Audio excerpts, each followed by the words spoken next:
Alors ce soir, quel est le sujet? Ce soir, nous allons parler d'un dossier qui a ému la France du XVIIIe siècle et qui fait parler encore de lui, c'est la bête du Gévaudan. Ah oui. Ouais. Donc ça, qui a donné un film magnifique, le Pacte des loups, qui était très très beau. Et nous allons parler également avec mon invité des enfants sauvages. C'est-à-dire des enfants qui ont été élevés par des animaux, qui ont été élevés par des loups, qui ont été élevés, pour certains d'ailleurs, si j'ai bien compris, par des ours. Des mouglis donc. En quelque sorte, c'est tout à fait ça. Mais parmi les enfants sauvages, on a retrouvé des corps, des cadavres, dont on pense que ce seraient des reliquats de néandertaliens, c'est-à-dire, mais là je te parle de ça dans les années 1920, même à l'époque napoléonienne, et l'homme de Néandertal 1 n'avait pas été découvert, et 2 n'existe plus en théorie depuis très longtemps. D'accord. Donc intéressant. Donc on remet tout en question ce soir dans les aventuriers de l'étrange. Et tout à la fin de l'émission, une demi-heure de témoignages de ceux et celles qui ont vécu des choses tout à fait étranges, notamment une histoire avec des chats qui est vraiment étonnante. Ah ben voilà, c'est les aventuriers de l'étrange, c'est tous les week-ends à partir de 22h à minuit. Vous allez essayer de comprendre ce qui est incompréhensible grâce à Louis Bénédit. Ça va être facile à comprendre. Ça va être facile à comprendre, allez.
Bonsoir et bienvenue dans les aventuriers de l'étrange. Ce soir, nous allons ouvrir un dossier qui a donné des frissons à la France entière. Nous allons parler, entre autres, de la bête du Gévaudan. Nous parlerons également d'animaux extraordinaires qui existent. La nature nous réserve parfois de drôles de surprises et elle n'a pas fini de nous étonner par sa diversité et son côté étrange. Autrement dit, nous allons parler de cryptozoologie. Avec mon invité ce soir, Jean-Jacques Barlois, bonsoir. Bonsoir. Je suis ravi de vous recevoir dans les aventuriers de l'étrange. Alors vous êtes docteur en sciences, ce que j'avais nommé lorsque nous avons discuté pour la préparation de cette émission, docteur en zoologie, mais ça n'existe pas ce terme. Le titre français c'est docteur et sciences. Voilà. Initial, voilà. Tout à fait. Vous êtes spécialisé dans l'ornithologie. Oui, au départ, oui. Voilà. Toujours, oui. Et vous êtes l'auteur de plusieurs ouvrages. Dans le plus récent, on va dire, c'est Les survivants de l'ombre. Vous abordez notamment plusieurs dossiers de cryptozoologie, qui est un livre qui est sorti en 85. Hein. C'est un panorama de la cryptozoologie. Voilà.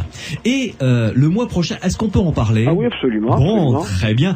Vous allez publier un livre sur la biographie de Bernard Ovelmans, qui a été le créateur de la cryptozoologie. Absolument. Bernard Ovelmans, qui est mort il y a quelques années, était un zoologiste franco-belge, disons, qui a fondé la cryptozoologie véritablement scientifique. Et je vais publier un livre donc intitulé Bernard Ovelmans, un rebelle de la science, aux éditions de l'Œil du Sphinx. Et parallèlement va paraître le premier de ses ouvrages cryptozoologiques à lui, alors les félins encore inconnus d'Afrique, qui est un inédit, puisque nous allons publier tous les ouvrages cryptozoologiques de Bernard Ovelmans, les inédits comme les déjà parus mais épuisés. Et nous commençons par un inédit. Très bien. Voilà. Alors, donc, si vous le permettez, ce sera l'objet d'une réinvitation à ce moment-là. Oui, merci d'avance. Oui. Écoutez, c'est avec grand plaisir, nous le notons. Alors, avec vous, nous allons évoquer l'histoire de la bête du Gévaudan, comme je l'ai dit, qui a ému la France au XVIIIe siècle. Mais nous évoquerons aussi un dossier intéressant sur lequel vous vous êtes penché. Il s'agit du dossier concernant les enfants sauvages. Parce que vous dites que parmi les enfants sauvages, il y a pu y avoir des reliques de l'époque de Néandertal ou des hommes sauvages. Nous y reviendrons dans la deuxième partie de notre entretien. Et ensuite, à ceux et celles qui nous nous écoutent. Tout à l'heure, la dernière demi-heure de l'émission sera consacrée à vos témoignages et avec mon ami et mon collègue Pierre Massias, nous vous écouterons et nous essaierons de vous donner quelques éléments de réponse concernant ces témoignages et notamment Alain Dallès nous rejoindra pour nous raconter une histoire concernant des animaux. Ça tombe bien puisque ce soir nous parlons de cryptozoologie, mais là ce sont des animaux que nous connaissons bien puisqu'il s'agit de chats qui ont, dit-on, des capacités particulières. Vous verrez, c'est un témoignage tout à fait étonnant, ce sera aux alentours de 23h30. Mais cela dit, si vous avez vécu des choses qui vous paraissent de l'ordre du paranormal, étonnantes, qui vous posent question, vous pouvez d'ores et déjà nous appeler au 0826 300 300.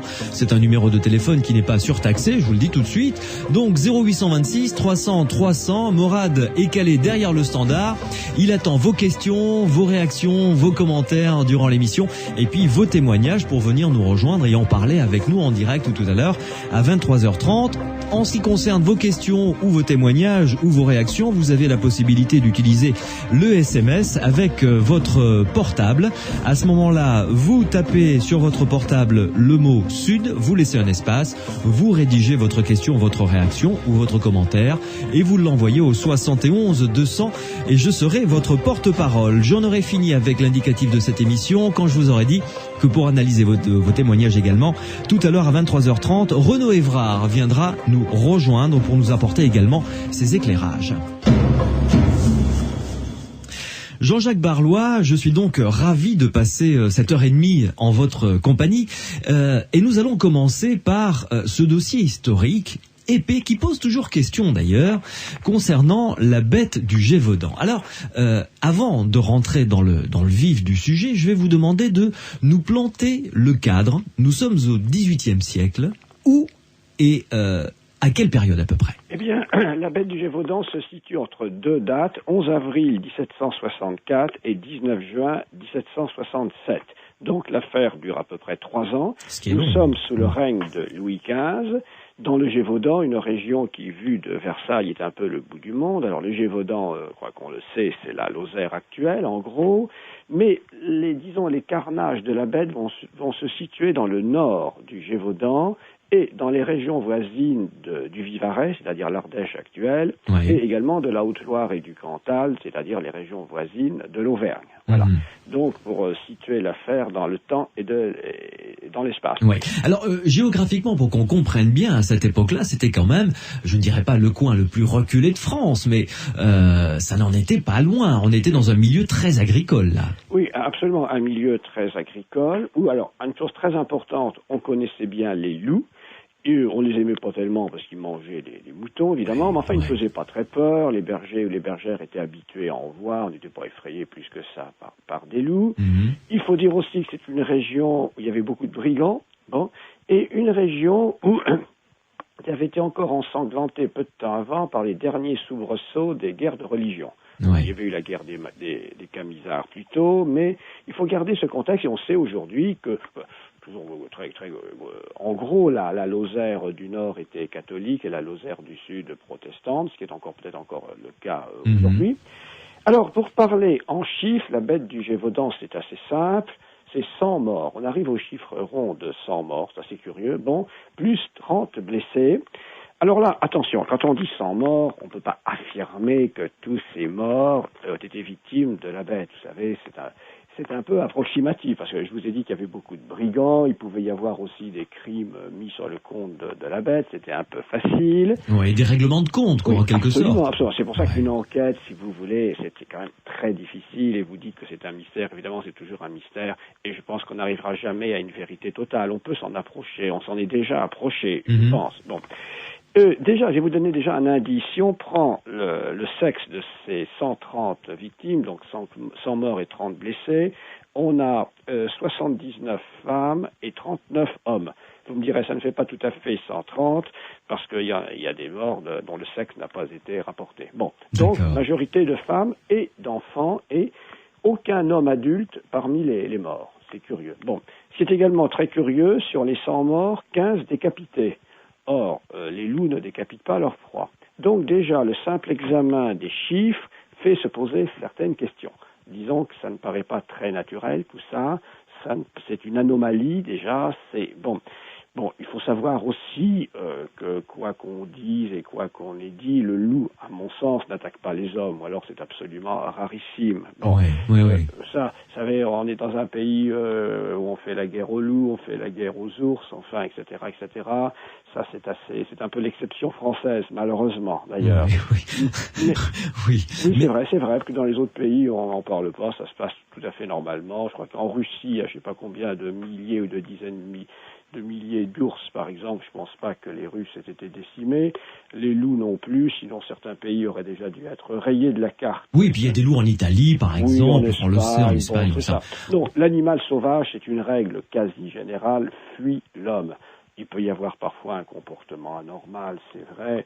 Bon, l'animal sauvage qui peut être un peu dangereux, qui peut revenir vers l'homme, c'est un animal qui a été apprivoisé, qui n'a plus peur des hommes. Voyez donc, si vous voulez, je fais partie de ceux qui, dans l'énigme du Gévaudan, excluent complètement les loups sauvages. Bon. Alors, et je crois que c'est l'opinion générale maintenant. Bon, Jean-Jacques Barlois, avant de rentrer dans l'étude des conclusions et l'étude des différentes hypothèses, racontez-nous, peut-être à la manière d'un journaliste ou d'un conteur ou d'un historien, un petit peu le déroulé de l'affaire. Eh bien, ça commence par près de Langogne, donc dans le Vivarais. Le 11 avril 1764, une femme est attaquée par une bête mystérieuse. Bon, et heureusement pour elle, elle garde des bœufs, et ces bœufs vont se charger de mettre la bête en fuite. Oui. Bon. Mais ça ne va pas toujours se passer aussi bien, et quelques mois plus tard, le 29 ou le 30 juin, c'est la première victime humaine, une fillette de 14 ans, Jeanne Boulet, dans la paroisse de Saint-Étienne de Luc d'Arès, également dans le Vivarais, qui est tuée.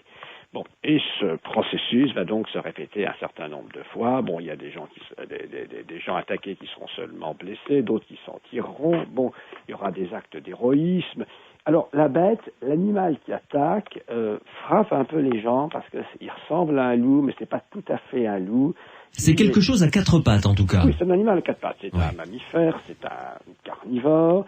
Il a un pelage plutôt roussâtre, il a une raie noire sur le dos, il a une queue touffue, il a une forte tête. Je parle des témoignages, là, de ce que les témoins ont. Je parle de la description la plus rapporté. Raisonnable, parce que vous imaginez si les récits et les rumeurs s'enflamment, enfin, etc. Alors l'évêque de Mende s'en mêle et dit aux gens de sa région, mais vous savez, c'est un fléau envoyé par Dieu pour vous punir de vos péchés, enfin bon. Bien sûr. Et puis les morts se succèdent, si bien que l'affaire monte jusqu'à Paris ou à Versailles, et Louis XV prend l'affaire très au sérieux, et au mois de novembre, il envoie un régiment de dragons, rien que ça, dirigé par le capitaine Duhamel. Oui. Les dragons vont se livrer avec les habitants de la région, d'ailleurs à des battues absolument gigantesques. Je crois que ce sont les battues les plus gigantesques de l'histoire de France, vraiment des milliers d'hommes y participent. Bon, mais c'est l'échec. Bon, des loups sont tués, mais ça c'est pas extraordinaire de tuer des loups. Et au bout d'un moment, les dragons, un peu dépités, s'en vont. Alors, ils sont remplacés à partir du mois de février suivant par deux louvetiers normands qui arrivent de leur Normandie, les Denval, père et fils. Parce que durant ce temps-là, évidemment, la bête continuait à tuer. Ah oui, absolument. Oui, ça, vous savez, bon, elle ne s'est pas arrêtée. Bon, mais alors, dites-moi quand même, avant d'aller plus loin, quand on retrouve les victimes, celles qui sont vivantes, qui s'en sont sorties, ont peut-être pu apporter un témoignage, mais sur les corps, les cadavres, on a pu peut-être discerner quelques traces. Je veux dire, un mammifère, je sais pas, je vais dire une bêtise, mais un lion, n'importe quoi, tue d'une manière particulière. Il y a des lacérations, il y a des coups de griffes, il y a des coups de mâchoire, des choses comme ça. Il y avait les victimes. Moi j'avais fait à l'époque une étude statistique. À l'époque, c'était en 79. J'avais fait une étude par ordinateur sur les victimes de la bête. Qui avait eu un certain succès à l'époque parce que les ordinateurs n'étaient pas. Non, n'étaient pas légion. C'est ça à l'époque. Alors une énigme historique va être résolue par ordinateur. C'était un peu poussé, mais je crois que ça a apporté pas mal d'éléments. Et effectivement, alors les victimes étaient, je vous dis, il a eu 15 décapités, mais bon, la plupart étaient égorgés, éventrés. c'était assez, les cadavres étaient dans un état assez... c'était sanglant. Bon, manifestement, c'était les traces d'un fauve ou de plusieurs, enfin d'un carnivore. Oui, qui s'acharnait sur sa victime sans la manger en plus. C'est ça, absolument, parce que pas pour se nourrir, quoi. À peine. Quelquefois, elle était un peu mangée ou rongée, mais enfin, il restait l'essentiel du cadavre, si l'on peut dire. Oui. Alors, le carnage continue, les louvetiers normands échouent à leur tour. Alors là, Louis XV dit, écoutez, ça ne peut plus durer cette histoire. Il convoque François-Antoine, dit Antoine de Beauterne. Enfin, c'est assez compliqué son nom, c'est François-Antoine. Bon, c'est paraît-il le meilleur fusil du royaume, c'est le porte-arquebuse du roi. Oui. Il lui dit, allez, vous allez partir en Gévaudan et vous nous débarrassez de cette bête, c'est fini. Bon. Et François-Antoine arrive en Gévaudan en juin 1765. Le même scénario reprend à peu près, des traques, des chasses, etc. Et le 21 septembre, effectivement, près de Sainte-Marie-des-Chasses, donc en Gévaudan, aux confins du Gévaudan, il tue une énorme bête, entre guillemets, donc le 21 septembre, qui ressemble à un très grand loup avec du blanc au poitrail, ce qui est déjà un peu bizarre. Oui. La bête est naturalisée, elle est transportée à Versailles, elle est montrée au roi et à la cour, et elle pèse donc 64 à 75 kilos suivant les descriptions. Ah oui, belle bête quand même. Oui, une très belle bête, et elle est présentée à la cour naturalisée. Louis XV et la cour admirent la bête, on peut dire, ils admirent surtout l'homme qui l'a tué, qui est comblé d'honneur. Évidemment. Et pour le roi, l'affaire est terminée. Bon. Dossier classé, c'est fini. C'est fini, c'est terminé, il ne faut plus en entendre parler. Et alors, on se demande aujourd'hui, si vous voulez, quel animal d'abord a tué François-Antoine, on y reviendra. On se demande s'il n'y a pas eu, disons, une manipulation. On s'est demandé s'il n'avait pas pris un animal, un loup un peu spécial de la ménagerie de Versailles. Vous savez, moi, je vais vous dire, j'ai fait un livre sur les chasses d'un président de la République qu'il est inutile de nommer, je pense. J'ai pas mal étudié... Qui a utilisé quelques diamants également, je crois. Voilà. J'ai pas mal étudié les chasses royales et présidentielles. Il y a beaucoup de trucages comme ça. Je pourrais vous en citer avec ce personnage, mais aussi bien avec Tito, parce qu'un chef d'État, si vous voulez, ne peut pas échouer. Donc, si vous voulez, l'animal, même, pour prendre un exemple, on m'avait cité le cas d'un Maharaja qui avait tué une panthère. Après, il s'est aperçu qu'elle avait voyagé dans le même train que lui. Ah oui, ça, c'est relativement banal. Bon. Donc, si vous voulez, alors là, est-ce que, il y a une manipulation pour que le porte-arquebuse du roi ait vraiment l'air de tuer une bête? C'est possible, mais peut-être a-t-il tué vraiment l'une des bêtes en cause, et on va comprendre pourquoi après. Bon. D'accord. Et puis, donc pour la cour, pour le roi, l'affaire est terminée, et puis le carnage reprend. Et alors là, il y a un jeune hobereau local, le marquis d'Apcher ou d'Apcher, on prononce des deux façons, qui dit aux paysans du coin, allez les gars, on en a un peu assez de ces gens qui viennent d'ailleurs, on va prendre l'affaire en main, on va se prendre en charge nous-mêmes, on va trouver cette bête. Oui. Alors, il organise à nouveau des battues peut-être plus modestes, mais avec les gens de la région. Et ces battues aboutissent à la célèbre scène du 19 juin, donc 1767, qui se passe sur la Saugne d'Auvers, près du mont Mouchet. Il y a là un cabaretier de la région, Jean Chastel, qui attend avec son fusil que les chasseurs lui rabattent la bête. C'est un homme à trépied, il est en train de lire les litanies de la Sainte Vierge, et il voit la bête qui arrive vers lui. Et, chose curieuse, d'après les rapports de l'époque, l'animal semble marquer un temps d'arrêt en le voyant, comme si la bête se disait, est-ce que c'est ça? Comment ça se fait, cet homme, quand puis je lâche le morceau que je connais bien, s'apprête à tirer sur moi. Alors Jean Chastel, sans se troubler, ferme son livre, plie ses lunettes, prend son fusil et tire. Bon, et la bête est tuée.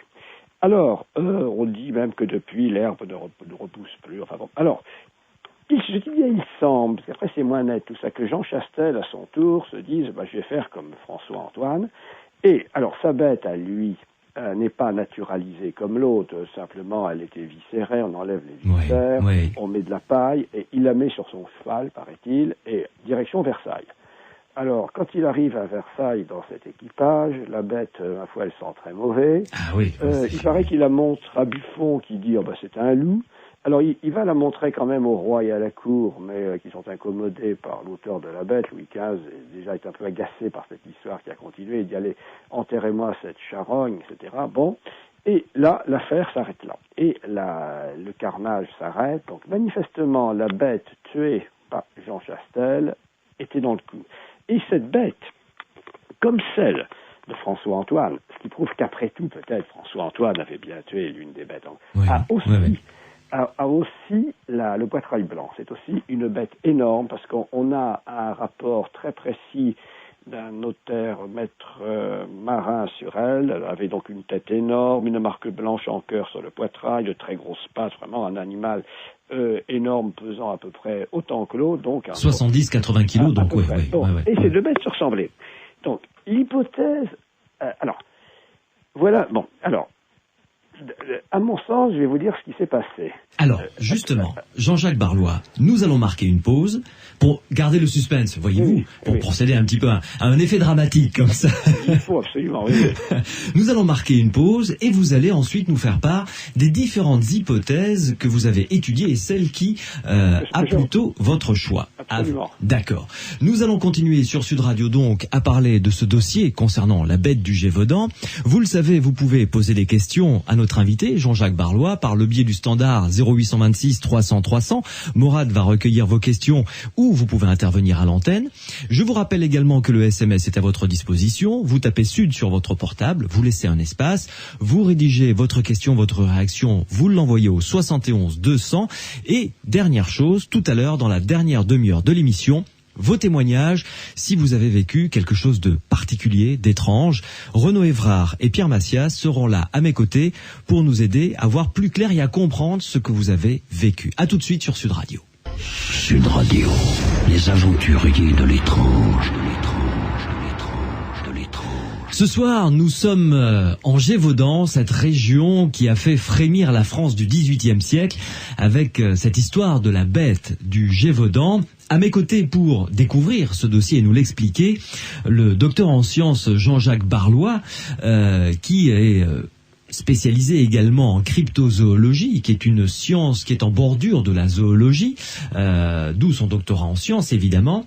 Alors Jean-Jacques Barlois, oui. Vous nous avez retracé un petit peu l'historique de la bête du Gévaudan, 1767... 64.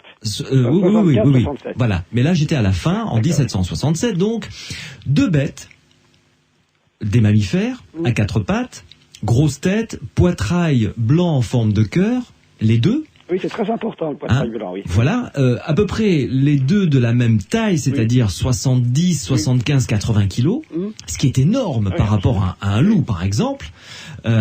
Pour nous donner un ordre d'idée, un loup, ça fait quoi? Ça fait 50 kilos à peu près. 45 ans. 45, 50 kilos. Surtout qu'à cette époque-là, il devait pas être gras comme des loches non plus, quoi. Non, je veux dire, bon.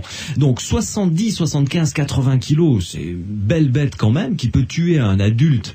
Et là, on note jusqu'à maintenant que vous nous avez dit que la totalité des bêtes, donc des victimes, étaient quand même des êtres faibles ou fragiles. C'est ça, absolument. Et donc la bête n'attaquait pas les hommes adultes. Et autre détail curieux, elle n'attaquait pas les animaux. On a cité peut-être un cas. Les animaux ne l'intéressaient pas. Donc, tout ça, vous avouerez que c'est très très bizarre. Alors, il y a 1000 anecdotes plus ou moins croyables, vous savez, la bête qui revient narguer les parents d'une de ses victimes, elle s'accoude. Ah oui. Elle s'accoude sur la fenêtre, et là, le père de la famille dit à sa fille, Marianne, passe-moi la hache, et comme par hasard, la bête se sauve.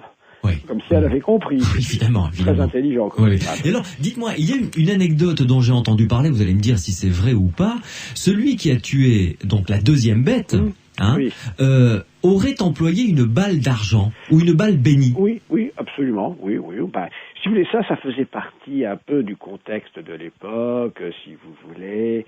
Il y avait beaucoup d'aspects religieux dans cette affaire. Je vous ai dit que l'évêque invoquait un fléau envoyé par Dieu, on a évoqué le diable, etc. Alors, il y avait ce côté invulnérabilité de la bête. On a dit que les balles ricochaient sur elle. Ouais. On la comparait à Raspoutine. Vous savez, on a eu beaucoup de mal à tuer Raspoutine. Oui. Mais là, je crois que la solution était sans doute plus simple. On a dit que là où les bêtes en cause étaient revêtues d'une cuirasse en peau de sanglier tanné qui résiste très bien aux balles. Alors, vous avez compris que dans tout ce que je vous dis, il y a quelque chose qui apparaît peu à peu, c'est que tout ça n'est pas très net. Et avant d'arriver à là, vous m'avez dit quelles sont les différentes hypothèses. Alors, des hypothèses, il y en a des tonnes. Je vais vous en dire quelques-unes un peu pour vous faire sourire. Oui. Le diable en personne. Oui, classique. Le marquis de Sade, oui. Bon. Ah tiens, lui aussi. Oui, c'est amusant. Bon. Bon. Un extraterrestre, ça c'est plutôt dans des BD un peu modernes. D'accord. Un homme léopard venu d'Afrique.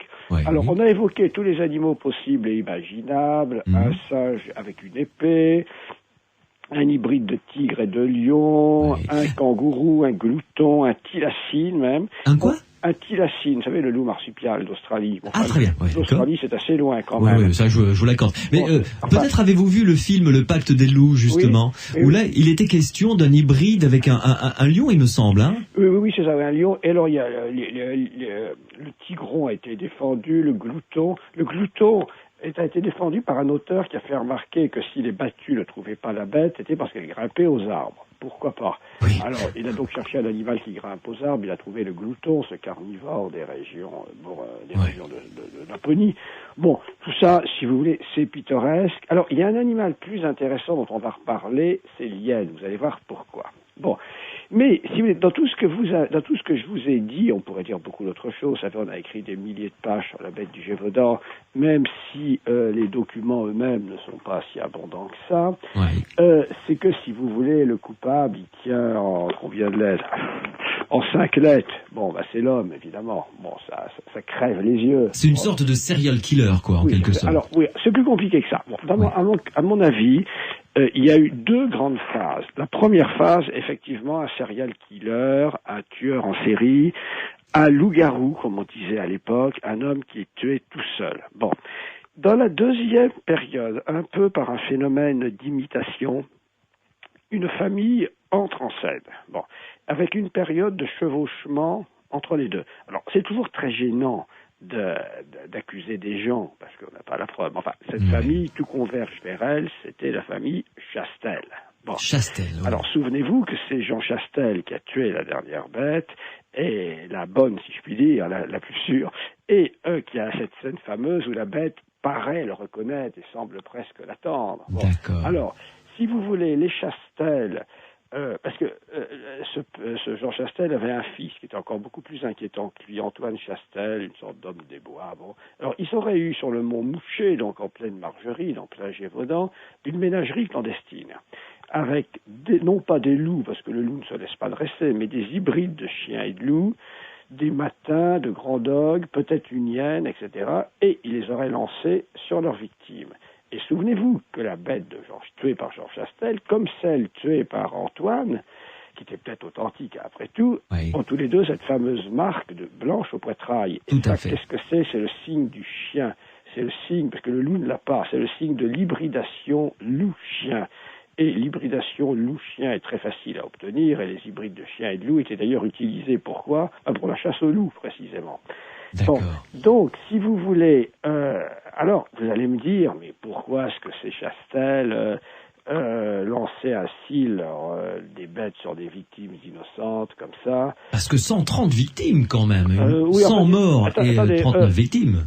Mais dans les 130, il y a celle, à mon sens, du tueur isolé du début. Bon. D'accord. Mais si vous voulez, pourquoi? Alors là, l'hypothèse aussi un peu gênante, parce que on se fait beaucoup d'ennemis avec cette histoire, vous savez, c'est que, je l'avais un petit peu dit au début, c'était les derniers soubresauts des luttes de religion. Bon, alors, on voit les protestants derrière, je suis désolé de le dire, mais je dis rien contre les protestants à part ça, mais enfin, vous savez, il y avait des maquisards protestants, des guérilleros protestants encore en Gévaudan, et quand on lit les récits de ces dernières luttes en Gévaudan, des années 1750, on est surpris.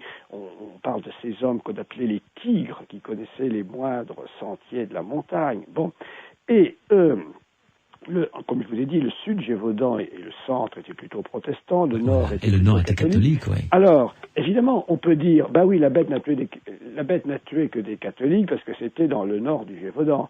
Mais pourquoi est-ce que c'était dans le nord, précisément? Bon. Et moi, j'ai été encore beaucoup plus loin, et j'ai lancé une autre hypothèse qui a fait hurler certaines personnes, mais il faut bien être audacieux quand même, faut bien lancer. Mais cette hypothèse, elle plaît à beaucoup de gens. C'est que derrière les protestants, qu'est-ce qu'il y aurait eu? Et là, ça va très loin, je ne veux pas trop vous choquer, peut-être l'Angleterre. Parce que c'est bien un coup des Anglais, ça. Ah, bon, on ne dit rien non plus contre les Anglais en général. Mais attendez, il y avait la France sortait de la guerre de 7 ans et s'était battue contre l'Angleterre, surtout outre-mer. Il y avait des liens entre les Huguenots et les Anglais, ça. Bon, bien sûr, bien connu. Bon, donc, et la presse anglaise se moquait de l'incapacité de l'armée française à venir à bout de la bête. Alors, bon, j'ai formulé cette hypothèse. Bon. Alors, si vous voulez, donc, l'hypothèse à laquelle je me suis arrêté, je n'en ai pas varié depuis une vingtaine d'années, c'est premièrement un tueur isolé, deuxièmement la famille des Chastel, pour les appeler par leur nom, manipulée par les protestants et utilisant une ménagerie clandestine, avec entre autres des hybrides de chiens et de loups. Et puis, il est arrivé un coup de théâtre, il y a quelques années, un taxidermiste du Muséum de Paris, Franz Julien, a retrouvé un document complètement oublié au muséum, selon lequel il y aurait eu au muséum une hyène rayée naturalisée qui aurait été étiquetée comme bête du Gévaudan. Ah bon? Et lui est persuadé, mais il n'a pas retrouvé le spécimen, il n'a retrouvé que le papier correspondant. Et lui est persuadé que cette hyène rayée était bien la bête du Gévaudan, que c'était la bête de Jean Chastel. Pourquoi la bête de Jean Chastel plutôt que celle de François-Antoine? Je ne sais pas. Enfin, il a fait toute une brochure là-dessus, bien étayée, solide, assez convaincante, mais qui se heurte quand même à certains obstacles, parce que la description de la bête, et notamment sa dentition, conviennent mieux à un canidé qu'à une hyène. Oui. Bon. Mais et puis la question principale, on est entre 1764 et 1767. Oui. Que vient faire une hyène en plein centre de la France? Alors, mais attendez, à l'époque déjà, on en parlait. Quand on voit les textes de l'époque, il est très souvent question d'hyène. On parlait même d'une hyène échappée de la foire de Beaucaire. Mais ça, des hyènes, il y en a vu en captivité. Mais ça, vous savez, l'hyène, elle habite l'Afrique du Nord et le Proche-Orient. Il ne faut pas aller loin pour en trouver. Non, mais l'hyène, on la connaissait parfaitement dans les eaux d'Europe depuis très longtemps. D'accord. Donc ça, il n'y a pas de problème de ce côté-là. Bon, mais la description ne colle pas tellement. Sinon, j'ai trouvé cette thèse effectivement assez séduisante. Mais si vous voulez, je crois que, j'allais dire c'est mon avis et je le partage, je crois qu'on est quand même assez près de la vérité, là, vous voyez. Bon, parce qu'on a laissé tomber toutes les hypothèses, on fait un peu des économies d'hypothèses, on a laissé tomber toutes les hypothèses un peu romanesques, enfin, qui ne tiennent pas la route. Bon, c'est l'homme le coupable d'une façon ou d'une autre, c'est évident, ça crève les yeux. Il n'y a plus aucun dictionnaire maintenant qui ose mettre que la bête du Gévaudan était un loup monstrueux, comme ça se lisait encore il n'y a pas si longtemps. Même le grand Larousse ne le met plus. Bon, non, c'est l'homme, à mon sens, de deux façons différentes. D'abord seul et ensuite avec par animaux interposés. Bon, mais alors, attendez, il faut savoir aussi quelques autres petites choses. C'est que d'abord, la bête du Gévaudan n'est pas la seule bête de ce genre de l'histoire de France. Et puisque nous sommes dans le Midi, par exemple, il faut savoir que dans les années 1809 et suivantes, il y a eu une bête du Vivarais, aux limites à peu près de l'Ardèche et du Gard, qui a tué, je crois, 22 personnes. C'est une affaire très semblable, mais un peu moins meurtrière. Il y avait eu dans les années 1730 la bête de l'Auxerrois, donc dans l'Yonne actuel, qui avait tué une trentaine de personnes. Il y en a eu quelques autres. Et autre fait très curieux, c'est que les bêtes de ce genre, les bêtes tueuses d'hommes, sont encore une fois une exception française. On ne les trouve que dans l'histoire de France. Et d'ailleurs, le loup-garou est un thème très français, même si on le rencontre ailleurs. La peur du loup est un thème très français aussi. Mais il suffit de penser au conte de Perrault, il y a bien d'autres choses. Vous ne trouvez pas que tout ça, c'est troublant? Si, effectivement. Et tout se recoupe finalement. Et donc, tout se recoupe pour dire qu'on attribue dans tout ça au loup des crimes qu'il n'a pas commis finalement. Oui, dont il était complètement étranger. Oui, mais la peur du loup permettait d'en faire un bouc émissaire, un loup émissaire, si vous préférez. Mais dites-moi, Jean-Jacques Barlois, là on parle de la bête de Gévaudan sur Sud Radio, vous nous avez donné quelques hypothèses tout à fait intéressantes et qui ont le grand mérite de tenir debout, mais cette famille Jean Chastel, avec le père Jean Chastel et Antoine Chastel, visiblement, qui était un homme fruste et très bizarre. Ce serial killer, c'est pas le fils? Ah non, j'ose pas vous dire qui c'était. Non, le serial killer, c'était, dans mon sens, un personnage qu'on appelait Messire, qui vivait caché dans l'abbaye de Mercoire. Et alors, ce qui est un peu gênant, mais je vais quand même vous le dire, et qui aurait été l'ancêtre d'un ex-président de la République. Ah. Oui, décidément, oui. Oui, si, bon, alors là, tout ça, c'est un peu en pointillé, évidemment, mais ça tient bien la route. Alors, c'est très curieux parce qu'il y a une brochure qui a été publiée sur cette hypothèse par une historienne de Béziers, à laquelle il faut rendre hommage, Madame Harry Beaufarer. Cette brochure avait disparu de la Bibliothèque nationale, enfin bon. Mais je crois que tout ça tient le coup, surtout le côté imitation, même si les meurtriers agissaient de façon très différente. De même vous savez, il y a eu les 2 tueurs de l'Oise successifs. Enfin, il y a souvent des affaires criminelles en 2 temps, comme ça. Et ça tient la route. Bon, les autres, si vous voulez, les auteurs récents, certains qui n'ont pas apporté grand-chose. Il y a eu on a apporté, l'histoire de la cuirasse en peau de sanglier, ça je veux bien. On a insisté sur la culpabilité de la famille de Morangiès, qui aurait évidemment collaboré avec les Chastel. Là aussi, il y avait des personnages bizarres, c'est possible.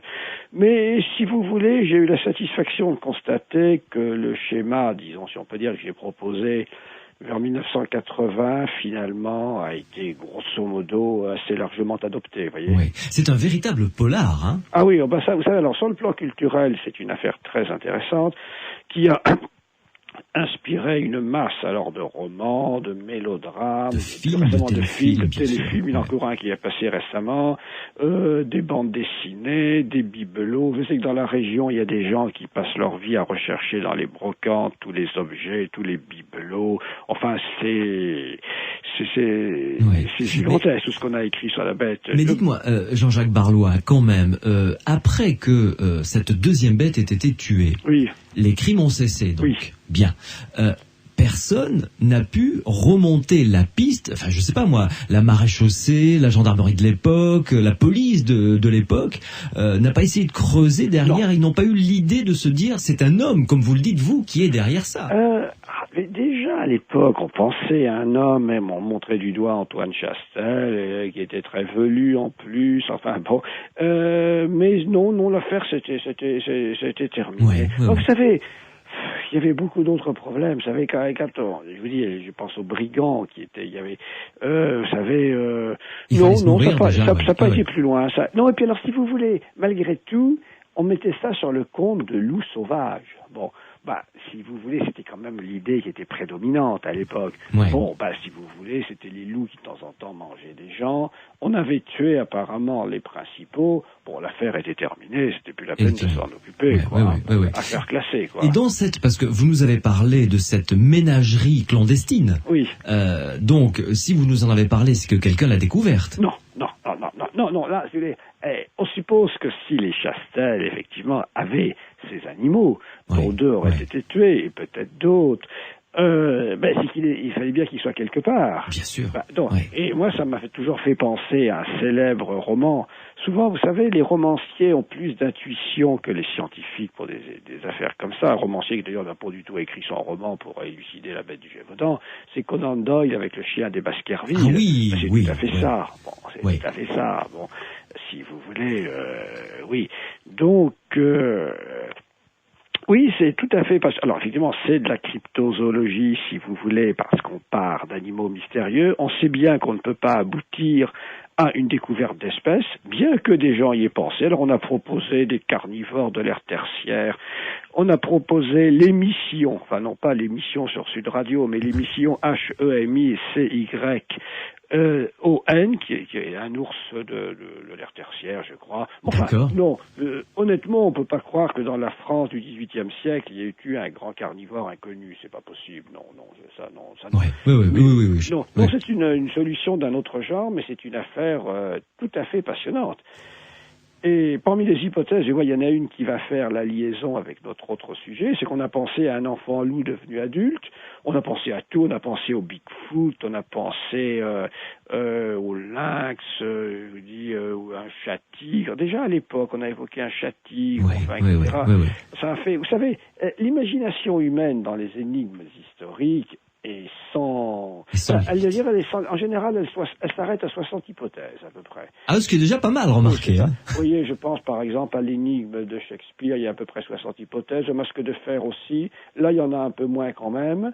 Mais après 60 hypothèses, l'imagination, je l'ai remarqué, se tarit un peu.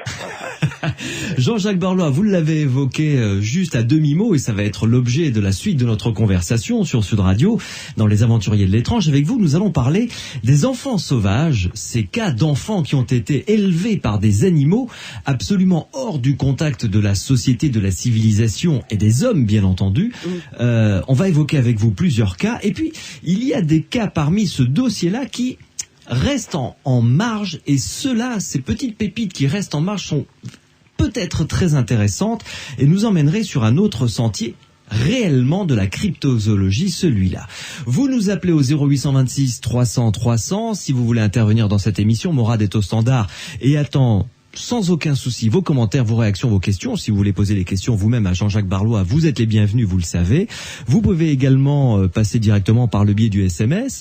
Sud, vous tapez Sud sur votre portable, vous laissez un espace, vous rédigez votre question et vous l'envoyez au 71 200. Et puis tout à l'heure, si vous avez vécu quelque chose de particulier, de l'ordre du paranormal en règle générale, de 22h30 jusqu'à minuit, eh bien ce sera antenne ouverte, vos témoignages, vous nous écrivez, non, il vaut mieux que vous nous appeliez directement au 0826 300 300. Venez nous parler de ce que vous avez vécu, et avec Renaud Évrard du GEMI, les jeunes étudiants de l'Institut Métapsychique International, et Pierre Massias qui travaille avec moi pour cette émission, nous écouterons vos témoignages et nous vous apporterons quelques éléments de réponse. À tout de suite. Les aventuriers de l'étrange sur Sud Radio.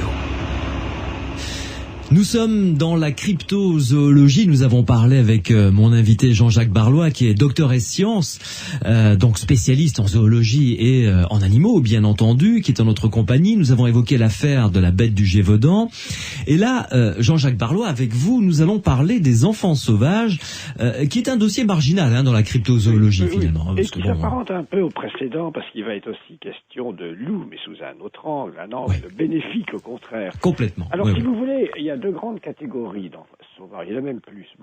Il y a l'enfant sauvage qui a été perdu dans la nature et qui a vécu tout seul en pleine nature, qui s'est débrouillé comme ça, et qu'un beau jour on a trouvé, type Victor de l'Aveyron, l'un des plus célèbres. Par exemple, oui. Et puis la deuxième catégorie, en fait tout ça c'est hypothétique parce que quand on trouve l'enfant, évidemment on ne connaît pas son passé. Si on reconstitue son passé, c'est d'après son allure, enfin on va revenir là-dessus. Bon, et deuxième catégorie, celle des enfants qui ont, ou qui auraient, il faut souvent être prudent, été élevés par des animaux. Oui. Bon, c'est ce qu'on appelle généralement les enfants loups, parce que la majorité des cas bien documentés concernent des loups, mais il y a eu certainement des cas avec des ours. Pour des cas avec des chèvres, c'est un peu différent, parce que là, on les avait mis avec des chèvres, animaux domestiques. Oui. Alors, ce dossier des enfants loups et des enfants sauvages a évolué depuis quelques décennies. Disons que l'enfant loup est maintenant remplacé dans nos sociétés par l'enfant chien, et c'est-à-dire l'enfant que des gens que des parents indignes, évidemment, ont enfermé dans une pièce avec un chien ou une chienne, et la chienne l'a littéralement élevé, parfois même l'a allaité. Là, j'ai sous les yeux un hebdomadaire allemand, Quick, du 23 mars 88, où on dit ceci, je parle pas allemand, dit Tragödie der Wolf Jungle, ça va vouloir dire la tragédie de l'enfant loup. Cet enfant loup, en fait, était le petit Horst Werder Reinhardt, trouvé à Düsseldorf, vous savez, avec une chienne berger allemand. Enfin, c'était une très grosse affaire. Et puis, il y a eu d'autres cas plus récents. Et puis, alors, l'enfant sauvage, lui, de même, est un peu remplacé maintenant dans nos sociétés par l'enfant placard, l'enfant séquestré. Oui, malheureusement. Il y a eu le cas, évidemment, très récent de la petite Natacha. Qui est restée, oui, voilà, tout à fait, qui est restée 8 ans enfermée, hein, c'est ça. À propos de laquelle on a évoqué Caspar Hauser, autre vedette dans ce domaine, dont on reparlera certainement. Oui. Alors, parlons des enfants sauvages qui ont été élevés par des animaux. La plupart des cas, nous avez-vous dit, concernent des louves en l'occurrence. C'est ça, absolument. Alors, il y a eu des cas en France. Alors, si vous voulez, il faut bien se dire tout ça, c'est toujours en général à mettre au conditionnel. Bon, les cas les plus documentés, pour employer cette expression, sont ceux de l'Inde, sont ceux des enfants loups de l'Inde. Des Mowgli, quoi, en quelque sorte. Vraiment, là, on est en plein dedans. C'est pas un hasard. Ouais. Avec notamment les petites Amala et Kamala, vous savez, trouvées vraiment dans une tanière de loup, élevées par un révérend, etc. Alors, racontez-nous ça, parce que je connais pas ce cas-là. Écoutez, Amala et Kamala, c'est deux fillettes qui ont été trouvées dans une tanière de loup, par un révérend indien, donc, qui les a élevés, le révérend Singh, et une est morte à 2 ou 3 ans, mais l'autre a vécu 18 ans et a manifesté pas mal d'une certaine évolution. Oui. Et là, si vous voulez, alors on a des photos. On n'a pas de photos de ces enfants avec les loups. Mais, donc ça se passait effectivement en 1920, près de Midnapore. On n'a pas de photos, on a de nombreuses photos prises ensuite, on les voit très impressionnantes. Mais elles ont été élevées jusqu'à quel âge par les loups? Eh bien, ça, vous savez, on n'en sait rien. On leur a attribué 8 ans et 1 an et demi. Mais, encore une fois, on ne connaît jamais le passé, si vous voulez, de ces enfants, par définition. Ah oui, donc elles sont restées très longtemps au contact dans la nature, du moins. Mais, oui, alors, effectivement, on n'a pas eu là, si vous voulez, comme on ne connaissait pas leur histoire, celle qui avait 8 ans, on n'a pas la preuve qu'elle ait passé 8 ans avec les loups, évidemment. Bon, mais, si vous voulez, il y a eu ce cas, il y en a d'autres. Alors, si vous voulez, même le cas d'Amala et de Kamala, qui est encore une fois le mieux connu, n'a pas convaincu tous les sceptiques. Vous connaissez bien ce genre de domaine, il y a toujours des sceptiques. Il n'y a pas pire sourd que celui qui ne veut pas entendre. Bon, c'est vrai qu'on n'avait pas la preuve absolue. On avait le témoignage de ce révérend ou d'autres personnes, comme dans ces cas-là. Bon. Et puis, il a fallu vraiment qu'il arrive les affaires d'enfants-chiens que je vous ai citées, ou avec ce petit garçon, effectivement, d'Allemagne, en 1988, on a eu, on peut dire, un enfant loup, presque grandeur nature, même si c'était tragique comme affaire. Donc, vous vous souvenez de l'histoire? Non. Il y avait aussi ce petit garçon, on l'a trouvé avec la chienne Asta, qui l'avait élevé, et on ne pense pas à prendre des photos. Il paraît que les habitants du quartier voyaient les deux têtes côte à côte à une lucarne, le petit garçon et la chienne. Mais pour tout, ça paraissait pas extraordinaire. Et en fait, il était complètement... Et pour la petite histoire, c'était d'ailleurs assez sympathique. Vous savez qu'Alain Delon, qui aime bien les chiens et qui aime aussi les enfants, avait proposé d'adopter les deux. Bon, l'enfant, enfin, il ne les a pas eu. Bon, alors, le petit a été, comme toujours, il a été confié, je ne sais pas, à un hôpital ou à une institution. Il a fait des progrès, parce que le cas général de tous ces enfants, c'est qu'on peut les éduquer, ils font des progrès.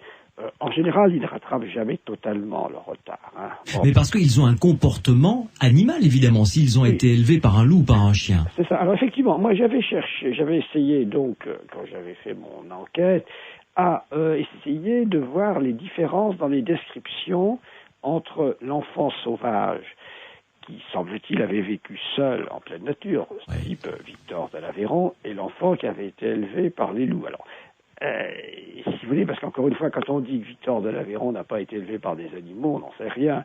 Si on dit ça, c'est parce que dans sa morphologie, dans son comportement, il n'avait rien de vraiment animal. Tandis que les enfants qui ont ou semble-t-il, été élevés par des animaux, d'abord, ils sont quadrupèdes, ils sont pas bipèdes. Voilà, ils marchent à 4 pattes. Ils marchent à 4 pattes, ils mangent de la viande, ils lapent l'eau, ils ont des traces de cicatrices ou de morsures, etc. Alors, ce qui est tout à fait étonnant, c'est dans les deux catégories d'ailleurs, les capacités sensorielles tout à fait modifiées, un odorat très fin, il y en a qui sont insensibles au froid, qui prennent des tisons brûlants à pleine main. Enfin, il y a des choses tout à fait étonnantes, vous voyez. Oui. Mais en général, ils ne vivent pas très longtemps. La plupart meurent à 20 ans. Il y a eu quelques cas, il y en a quelques-uns qui ont atteint 30 ou 40 ans. Vous voyez, Victor est mort en 1828 à environ 40 ans. C'est pratiquement un record. Et lui, il avait été éduqué par le fameux spécialiste des sourds-muets, Itard, et il a été le héros du fameux film de Truffaut. Oui, très beau film d'ailleurs. L'enfant sauvage.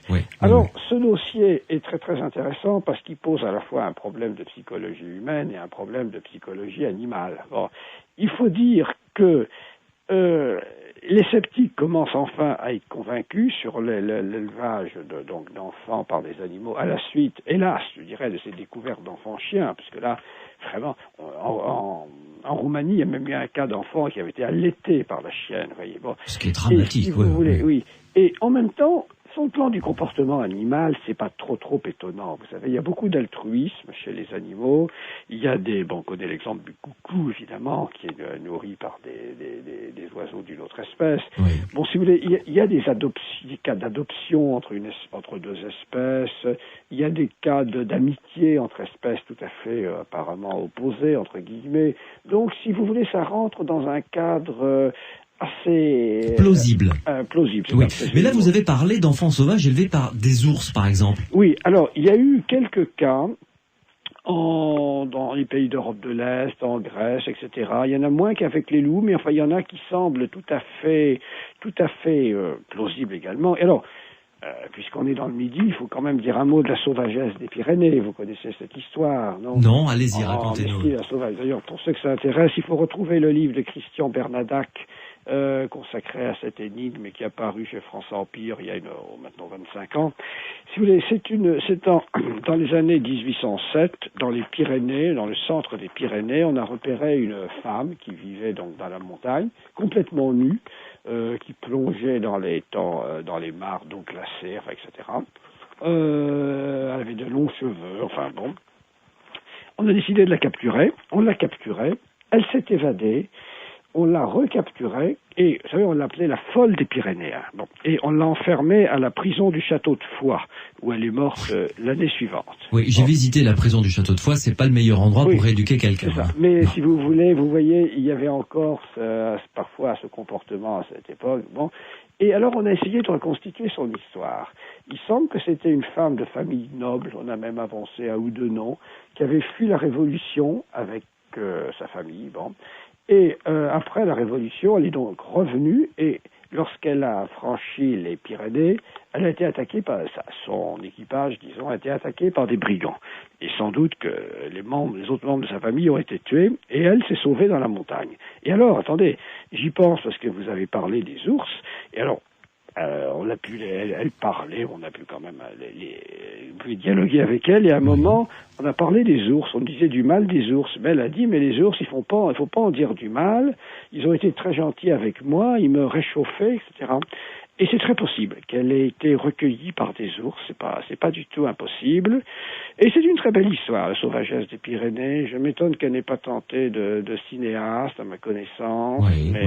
Mais il y a une dame très récemment qui a raconté sa vie, je l'ai vu, j'ai entendu et vu son témoignage, voilà, avec les loups, oui, c'est ça, durant la Seconde Guerre mondiale, une petite fille qui s'était échappée. C'est une dame, écoutez, j'ai oublié son nom, qui a, je l'ai dans mes dossiers, qui a traversé l'Europe et qui à deux reprises a été recueillie par des loups. Tout au moins, elle le dit. Il faut faire confiance aux gens. Je sais plus comment s'appelle son livre. Son livre a paru il y a quelques années, effectivement. Voilà, c'est ça. Et elle a été recueillie et sauvée par des loups qui lui apportaient à manger, une louve notamment. Oui, c'est ça. Moi, je trouve qu'il faut vraiment être obtus pour nier toutes ces histoires, vous voyez, parce qu'il y a tous les cas. Bon, il y a vraiment l'adoption, l'élevage, entre guillemets, qui va durer des années, et puis il y a l'animal qui recueille quelqu'un, mais non, moi ça ne m'étonne pas quand on voit l'altruisme qui existe chez les animaux. Mais vous savez, rien n'est plus difficile que de faire entrer dans la tête d'un scientifique français ce qu'il n'a pas appris à la faculté, vous voyez, ou à l'université. Je suis d'accord avec vous. Ça, bon, là, c'est mission impossible. Oui. Jean-Jacques Barlois, une pause et on va se retrouver dans quelques instants pour continuer à aller plus loin dans ce dossier des enfants sauvages et peut-être des cas, comme vous le dites vous-même sur votre site internet, des reliquats néandertaliens. On va voir pourquoi est-ce que c'est lié et ça n'est pas si étonnant que ça. 0826 300 300, vos questions, vos commentaires, vos réactions à notre standard ou par SMS. Vous tapez Sud, vous laissez un espace et vous rédigez votre réaction et vous l'envoyez au 71 200. Nous allons parler de ces peut-être survivants néandertaliens qui ne sont pas arrivés jusqu'à nous, quoique on ne connaît pas encore si bien la planète que ça, avec Jean-Jacques Barlois dans quelques minutes sur Sud Radio.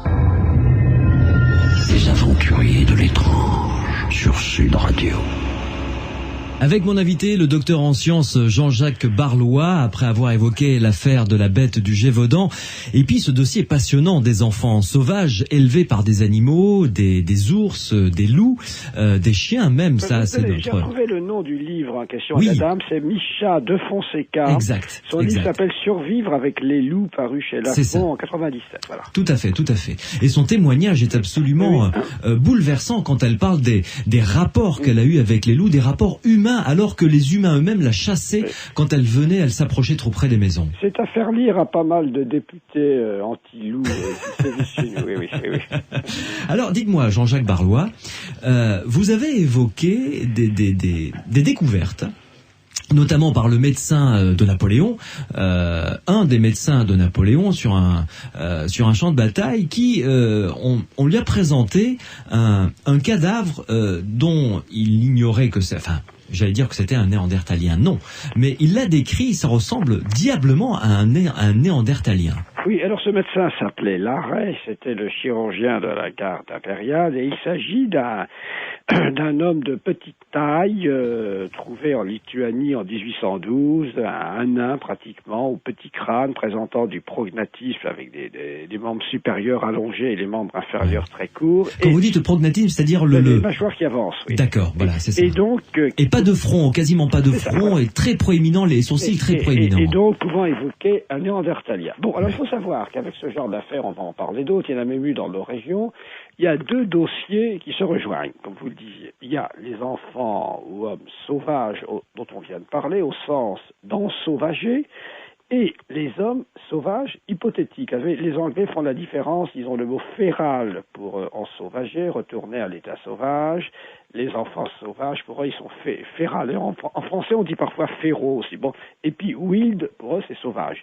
Bon, alors, si vous voulez, il faut savoir qu'il y a en cryptozoologie tout un énorme dossier sur l'existence passée en Europe, et même encore présente en Asie, d'hommes velus qui seraient des néandertaliens vivants. Vous savez qu'on recherche toujours au Caucase l'Almastie, on en recherche en Asie centrale et jusqu'au Vietnam, en Malaisie, etc.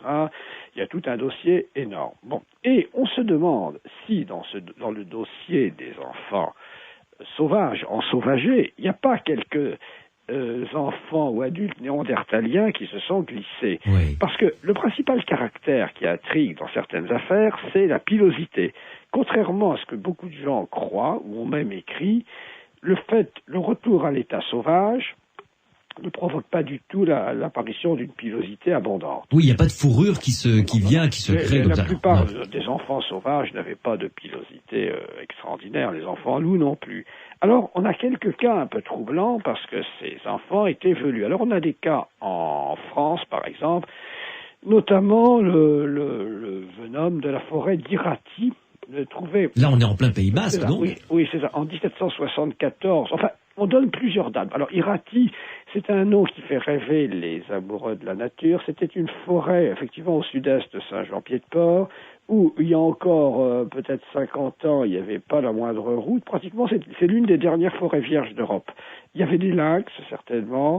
Il y avait des vautours, ça, il doit encore y en avoir. Et c'est dans cette forêt d'Irati qu'a été trouvé, donc, semble-t-il, en 1774, un homme d'une trentaine d'années, velu, qui sautait et courait avec beaucoup d'agilité, qui semblait très heureux, et qui s'amusait à faire peur aux moutons.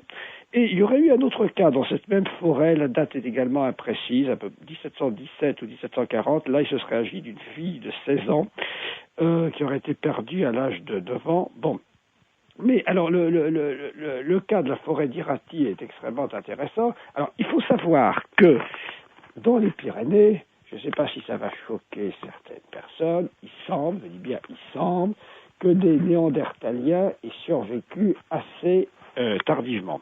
Jusqu'au XVIIIe siècle, vous voulez dire? Bon, oui, vous allez voir. Bon, et au moins, enfin bon.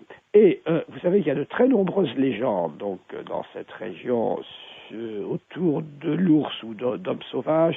Il y a l'histoire de Jean de l'ours. Alors Jean de l'ours, ça nous ramène un peu à la sauvagesse des Pyrénées. C'est un ours qui enlève une jeune fille et de leur union naît ce Jean de l'ours. Il y a aussi la légende du Basa jaune, Basa trait d'union jaune, J-A-U-N, qui serait carrément lui un homme sauvage, vous voyez.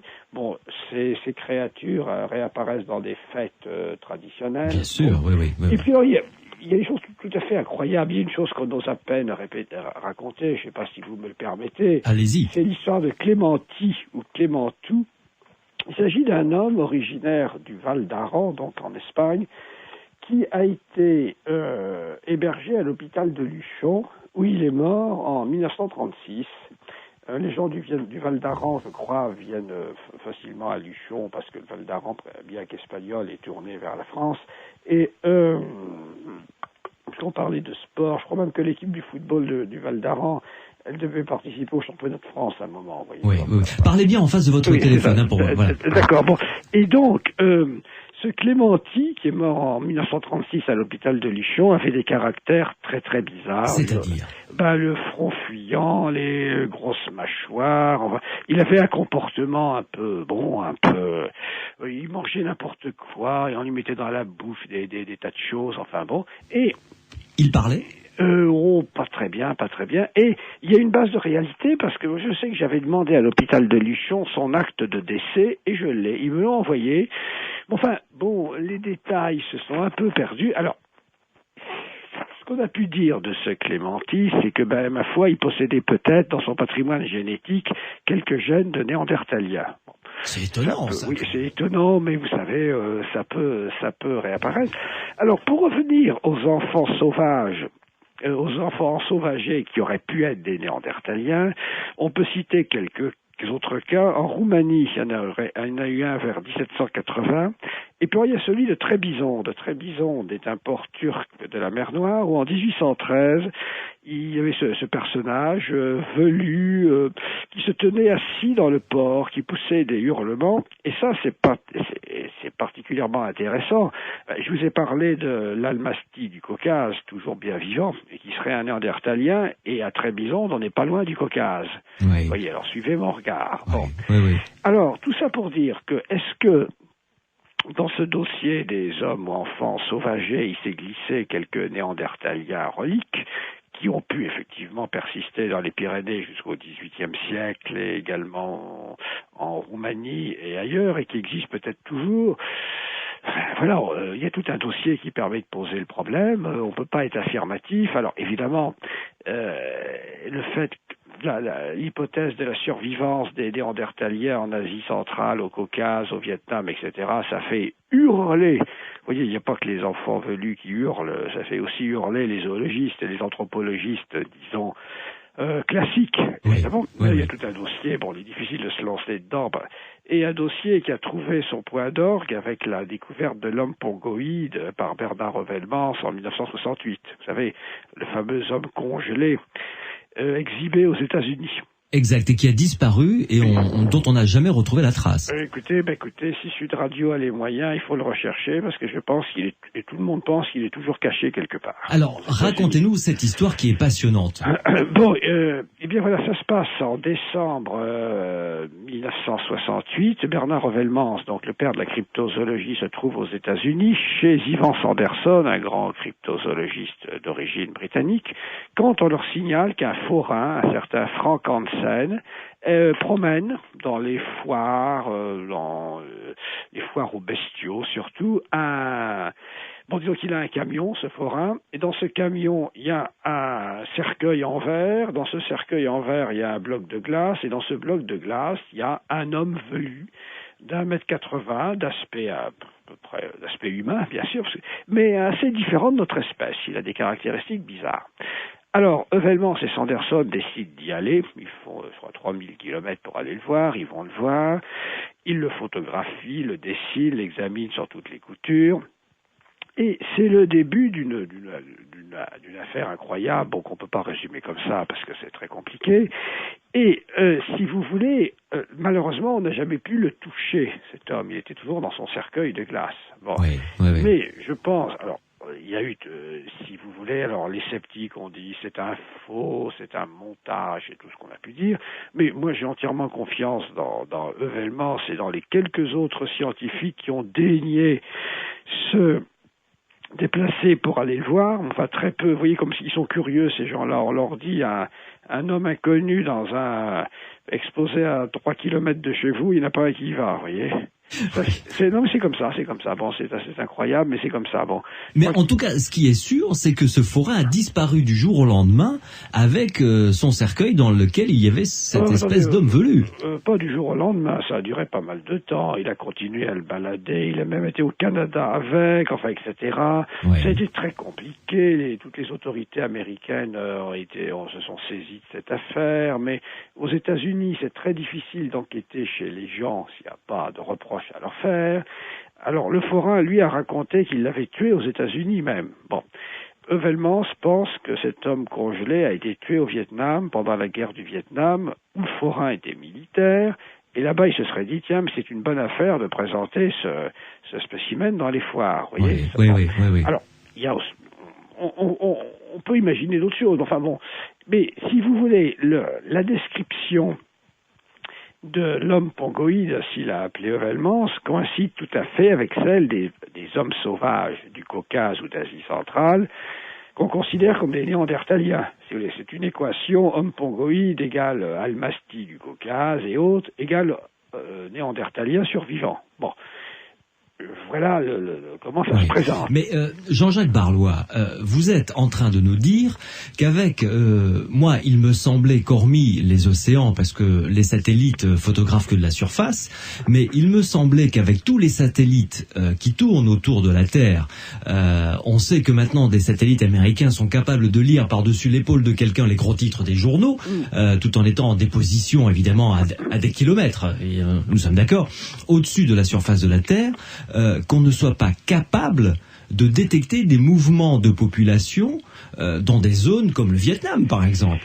Écoutez, je vais vous dire que je vais vous répondre par quelque chose de très simple, c'est qu'au Vietnam, on a découvert il y a une quinzaine d'années le saola, un ruminant extraordinaire, un mélange de vaches, de bœufs et d'antilopes, une découverte fantastique dont il existe à peu près 200 exemplaires, que dans cette même région, on a découvert au moins 3 ou 4 espèces de cerfs, et j'en passe. Alors, vos satellites, je sais pas à quoi ils servent. Non, mais je vous dis ça franchement. Les satellites, ils n'ont rien découvert de ce côté-là. Non, mais ça, des découvertes zoologiques, écoutez, on n'arrive pas à les suivre tellement il y en a. On découvre et on redécouvre à tour de bras, non seulement des petits animaux, mais des poissons, des amphibiens, des reptiles, des oiseaux. On a découvert 2 singes encore, dans les derniers mois ou dernières années, un mancabé en Tanzanie et un macaque dans l'Himalaya. Qu'est-ce que je pourrais vous citer? Des lémuriens, des varans, enfin on découvre tout le temps. Bon, et ça semble même augmenter le rythme des découvertes, c'est incroyable. Non, parce que si vous voulez la connaissance géographique et la connaissance zoologique, c'est pas du tout la même chose. Et puis, je suppose que dans les profondeurs de la forêt amazonienne, pour citer que celle-là par exemple, il y a encore pléthore d'animaux dont on ignore jusqu'à l'existence. Ah oui, en Amazonie, on redécouvre des oiseaux, des perroquets, on découvre des singes. Bon. Alors, on espère toujours retrouver un anaconda de 25 mètres. Bon, oui, non mais c'est sûr, non mais si vous voulez, on vit encore un peu avec, comme disait Heuvelmans, les mirages de la science triomphante, vous savez. Oui, moi aussi, on me dit toujours, mais les satellites, écoutez, moi je sais pas ce qu'ils ont découvert, mais enfin, pas grand-chose en zoologie, je crois pas, en tout cas. C'est quand même, vous savez, c'est plutôt les bonnes vieilles méthodes traditionnelles encore, ou la recherche zoologique ou cryptozoologique, une sorte de dépistage, ou parfois la chance, tout simplement. Vous allez vous promener sur la plage d'Arcachon, puis vous allez buter, vous allez dire, qu'est-ce que c'est que cette charogne? Ah, mais c'est un mosasaure qui s'est échoué, oui. C'est quoi? Un mosasaure, un reptile marin de l'art secondaire. Moi, je suis persuadé que ça ressemble à quoi? Excusez-moi, parce que là, je m'y suis baladé pourtant sur la plage d'Arcachon. Mais là, Arcachon, mais je peux rester le mosasaure présumé, effectivement, a été signalé au large des côtes de France. Si vous voulez, c'est un des candidats au serpent de mer, à l'identité du serpent de mer. C'était un grand reptile marin de la fin de l'ère secondaire. Et il y a des témoignages tout à fait extraordinaires. De quelle taille Oh, une dizaine de mètres quand même. Ah oui, belle bête quand même. Bon, alors on peut imaginer une espèce plus petite, évidemment, mais il y a un épisode tout à fait fantastique qui se passe en 1917, donc pendant la guerre de 14-18, au large du Finistère. Il y a un sous-marin allemand qui voit un énorme cargo anglais, l'Iberian. Bon, les Allemands décident de le couler, lui envoient une torpille, le bateau disparaît dans l'eau, enfin l'équipage sera sauvé. Bon, et tout d'un coup, il y a une explosion, le bateau manifestement a explosé sous les eaux, et un animal gigantesque, à allure précisément de mosasaure, est projeté en l'air, fait un vol plané en l'air jusqu'à, mettons, 30 ou 40 mètres de haut, et retombe dans la mer, sous l'œil des marins allemands stupéfaits. Bon. Alors, il y a eu un rapport, etc. Bon, là, toujours pareil, on y croit ou on n'y croit pas. Mais moi aussi, je trouve ça assez cohérent parce qu'on a d'autres observations d'un tel animal, notamment au large des côtes d'Europe. Oui. Alors, donc, un reptile d'une dizaine de mètres. Oui, c'est ça. Un aspect un peu de crocodile marin, vous voyez, pour situer les faits. Ah oui, effectivement. Marins, oui. Et de quel diamètre? Enfin, je veux dire... vous savez, diamètre, qu'est-ce que vous avez... près d'un mètre, certainement, vous voyez. D'accord, oui. Non, mais tout ça me paraît plausible. Le dossier du serpent de mer, vous savez, il comprend des milliers de témoignages. Encore une fois, un témoignage, c'est un témoignage, mais je pense que moi, je ne rejette pas tous les témoignages. Je vais vous citer autre chose. Dans le Velay, la Haute-Loire, il y a une petite rivière qui s'appelle le Lignon du Velay. Et pendant la dernière guerre, il y a un jeune garçon de, 16-17 ans, là, qui pêche. Bon, il pêche la truite, et tout d'un coup, il voit passer à la surface de l'eau un animal extraordinaire. Un animal de 60-70 cm de long. Alors il le prend dans sa main, il le regarde. Ça ressemble à rien de connu, ça ressemble à un petit serpent, une sorte de gros ver avec des yeux, un revêtement corné. Et chose curieuse, l'animal reste dans sa main à l'horizontale, vous voyez, il ne s'affaisse pas comme l'aurait fait normalement un serpent. Oui. Et ce jeune garçon a un geste très généreux sur le plan de la protection de la nature, il remet l'animal à l'eau. Bon. Et ce qui est extraordinaire, c'est que ce jeune garçon, il devait devenir un zoologiste très connu, puisque c'était Pierre Pfeffer, vous savez, bien connu pour son action en faveur des éléphants notamment. Oui. Et Pierre Pfeffer n'a jamais osé publier ça.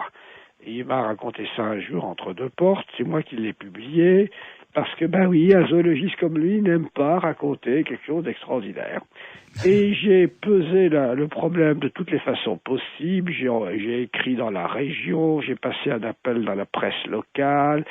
On ne peut absolument pas expliquer cette observation, ni par une espèce exotique évadée, ni par un animal marin qui aurait remonté la Loire. Enfin, ça ne ressemble à rien de connu, cet animal. Et ça se passait en France dans les années 40.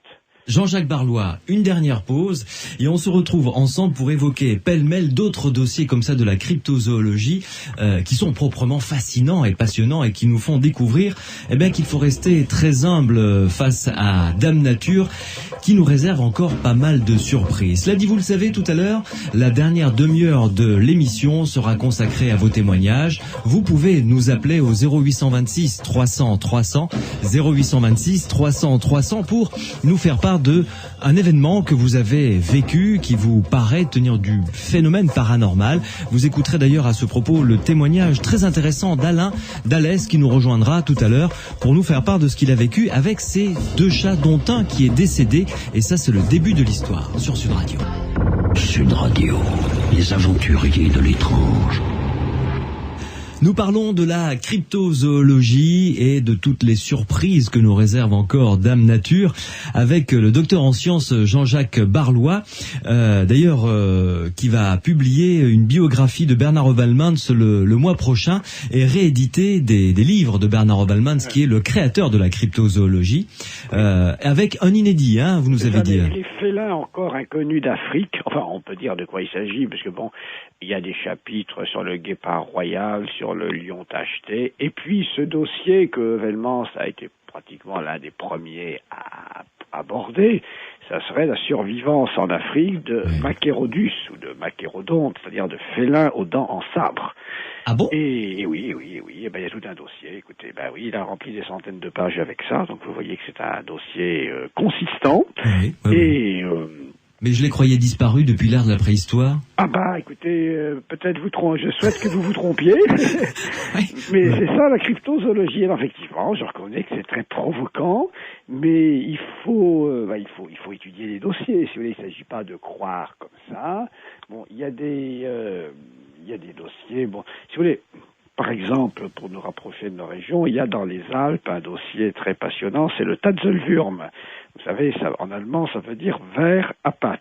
Le Tatzelwurm. Tatzelwurm. Wurm, d'accord, le ver à pattes. Bon, c'est ça. Alors, c'est une histoire qui dure depuis aussi très très longtemps. C'est surtout dans les Alpes suisses, autrichiennes, italiennes, etc. Et il s'agirait d'une sorte ou de gros lézards, ou plutôt de grosses salamandres. Je penche plutôt pour une salamandre parce que une salamandre pourrait être cavernicole et ça expliquerait davantage l'incognito du Tatzelwurm. Alors, il y a des foules d'histoires, des pays... ça ressemble à quoi? Décrivez-la nous, ça ressemble je vous dis, un gros lézard, les descriptions varient toujours un peu. Ça ressemble, disons, à un gros lézard ou une grosse salamandre de, disons, grosso modo 60 cm de long, donc un bel animal, assez trapu. Bon, que les gens trouvent parfois dans leur foin, dans leur ferme, donc parfois un peu agressif. Il y a des gens qui disent avoir été attaqués. Bon, enfin ça, il faut se méfier un peu de ce genre de témoignages. C'est dans le Piémont, je crois, une très belle histoire de la Tatzelwurm qui chaque printemps sortirait par une source, vous voyez. D'où peut-être effectivement un mode de vie cavernicole. Bon. En France, pratiquement, il n'y a pas beaucoup d'affaires de ce genre. J'avais recueilli une histoire de salamandre géante à Saint-Véran, dans les Hautes-Alpes, qui paraissait assez valable. Bon, on a par-ci par-là quelques histoires de lézards géants. Bon, vous avez parlé de serpents géants dans les Pyrénées également. Oui, alors pas seulement dans les Pyrénées, mais un peu partout en France, aussi bien dans les Alpes, en Charente, en Poitou, etc. Il y a des histoires de très grands serpents.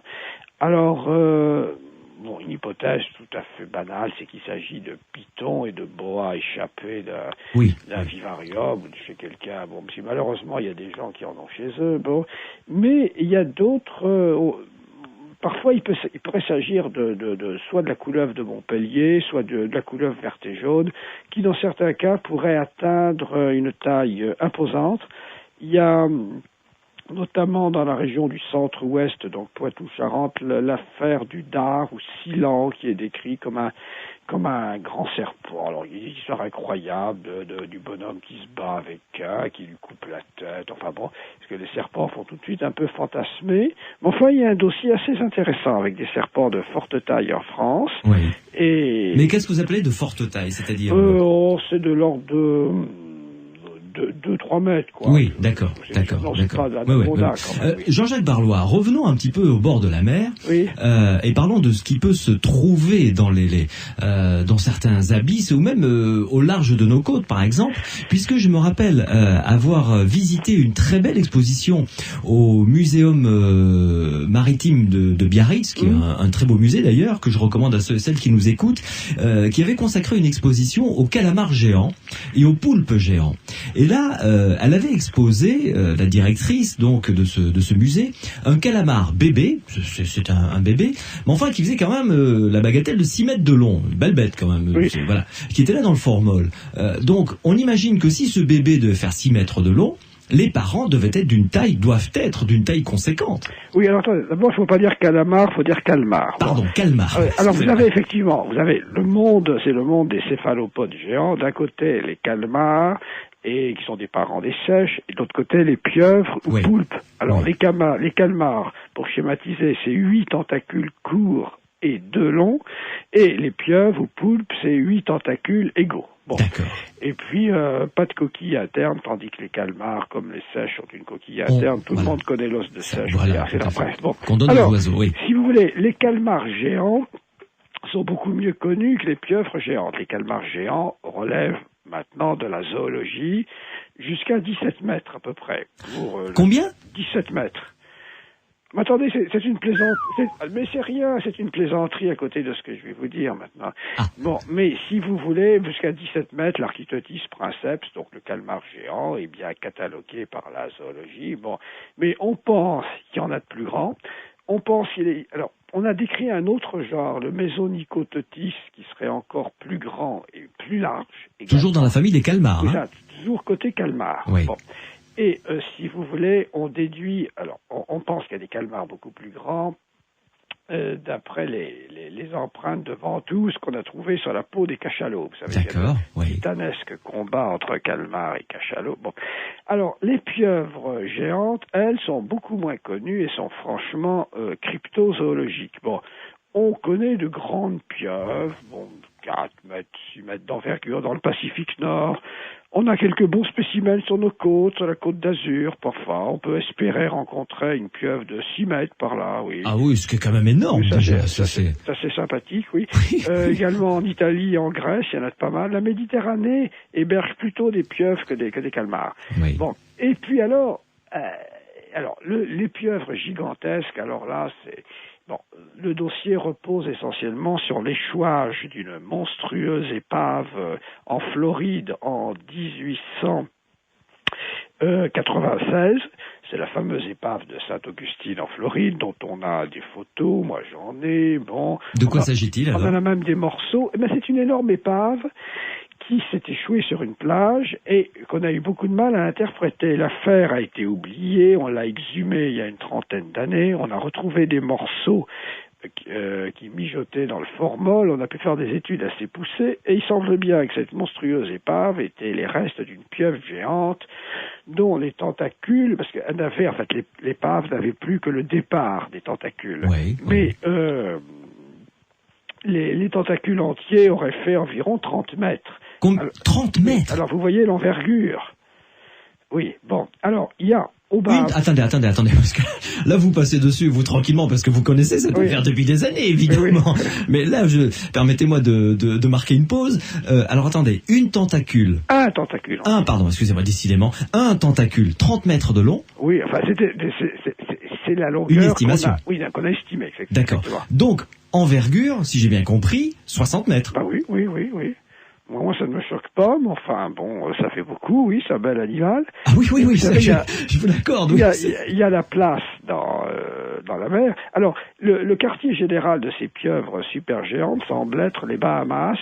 On a aussi des témoignages aux Bermudes, mais enfin, c'est tout ce secteur. Parce qu'évidemment, il y a une chose qu'on n'a pas dite, on aurait dû commencer par là, mais c'est quand on parle de pieuvres géantes, ou on parle de serpents de mer, ou de monstres lacus, il ne peut pas y en avoir qu'un. Il y a beaucoup de gens qui croient ça, mais non. S'il y a une pieuvre de 60 mètres d'envergure, c'est qu'il y en a d'autres, elle ne peut pas être toute seule. Elles se reproduisent, évidemment. Il faut qu'il y ait une population, évidemment. Bon. Alors là, si vous voulez...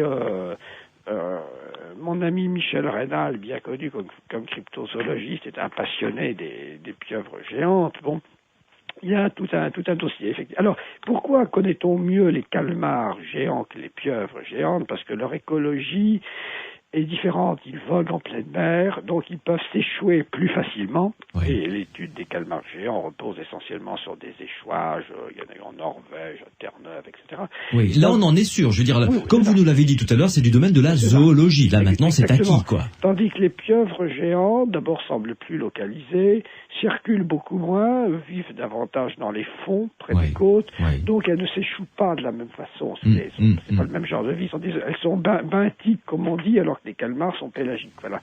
Donc là, le mystère reste presque entier, si vous voulez. Bon. Mais il n'en reste pas moins que ce cadavre qui s'est échoué en Floride, aux États-Unis fait se poser des questions. C'est pas un cas unique, vraisemblablement. Absolument. Et puis, il faut aussi rappeler rappeler que les pieuvres, comme les calmars, sont des animaux très intelligents qui ont un cerveau, vous savez, enfermé dans une capsule cartilagineuse. Bon, ils ont des yeux extrêmement développés, des yeux très semblables à ceux des vertébrés, très semblables aux nôtres. Cela dit, tomber entre leurs bras n'est peut-être pas ce que je vous souhaite, évidemment. Non, on va essayer d'éviter. Non, effectivement, surtout qu'ils ont un bec de perroquet, vous savez. Alors oui, ça, oui. Mais si vous voulez... Surtout, quand on voit 60 mètres de diamètre le bec de perroquet qu'elles ont au centre, des tentacules, oui, c'est sûr. doit être extraordinaire. Si vous voulez, effectivement, alors, ça pose beaucoup de problèmes, l'existence de tels animaux, parce qu'il y a un problème, vous y faites un peu allusion de la nourriture, il faut bien qu'ils se nourrissent. Bon. Bien sûr. Alors, je sais bien que du côté des Bahamas, il y a des langoustes en grand nombre, mais si vous voulez, la leçon de tout ça, c'est que finalement, la nature est encore puissante. On a raison de se préoccuper de sa protection. C'est vrai qu'il y a eu des destructions irrémédiables. Bon, mais si vous voulez, disons qu'il y a de beaux restes encore. Hein. Il y a encore il y a encore bien des choses qui nous échappent. Et d'ailleurs, je vais vous dire, ce qu'il faut souhaiter à la limite pour ces animaux, ça va un peu à l'encontre de tout ce qu'on a dit. Il faut peut-être mieux qu'on ne les découvre pas, finalement. Parce que vous savez tout de suite... une pieuvre de 60 mètres, il n'y a pas tellement d'aquarium pour la mettre. C'est peut-être tranquille, oui. Nous sommes à peu près d'accord là-dessus. Oui, c'est ça. Oui. Mais ça peut couler un bateau comme un rien, ce genre de bestiole. Oui, il y a quelques récits d'attaques qui semblent assez circonstanciés. Bon, autrefois, évidemment, les marins avaient très peur de ce genre d'attaque. Jules Verne, évidemment, est aussi passé par là. Mais si vous voulez, c'est sûr. Mais si vous voulez, les risques sont très minimes. Bon, vous savez, les rencontres... Bon, il y a quelques risques un peu plus grands avec les requins, mais même aujourd'hui, vous savez qu'on se préoccupe beaucoup de la protection des requins. Je crois que les hommes sont beaucoup plus dangereux pour les requins que les requins ne le sont pour les hommes. Tout à fait. C'est dramatique, même le cas des requins. Oui. Et alors, dites-moi, pour conclure, Jean-Jacques Barlois, il nous reste encore quelques minutes, une dizaine de minutes à passer ensemble.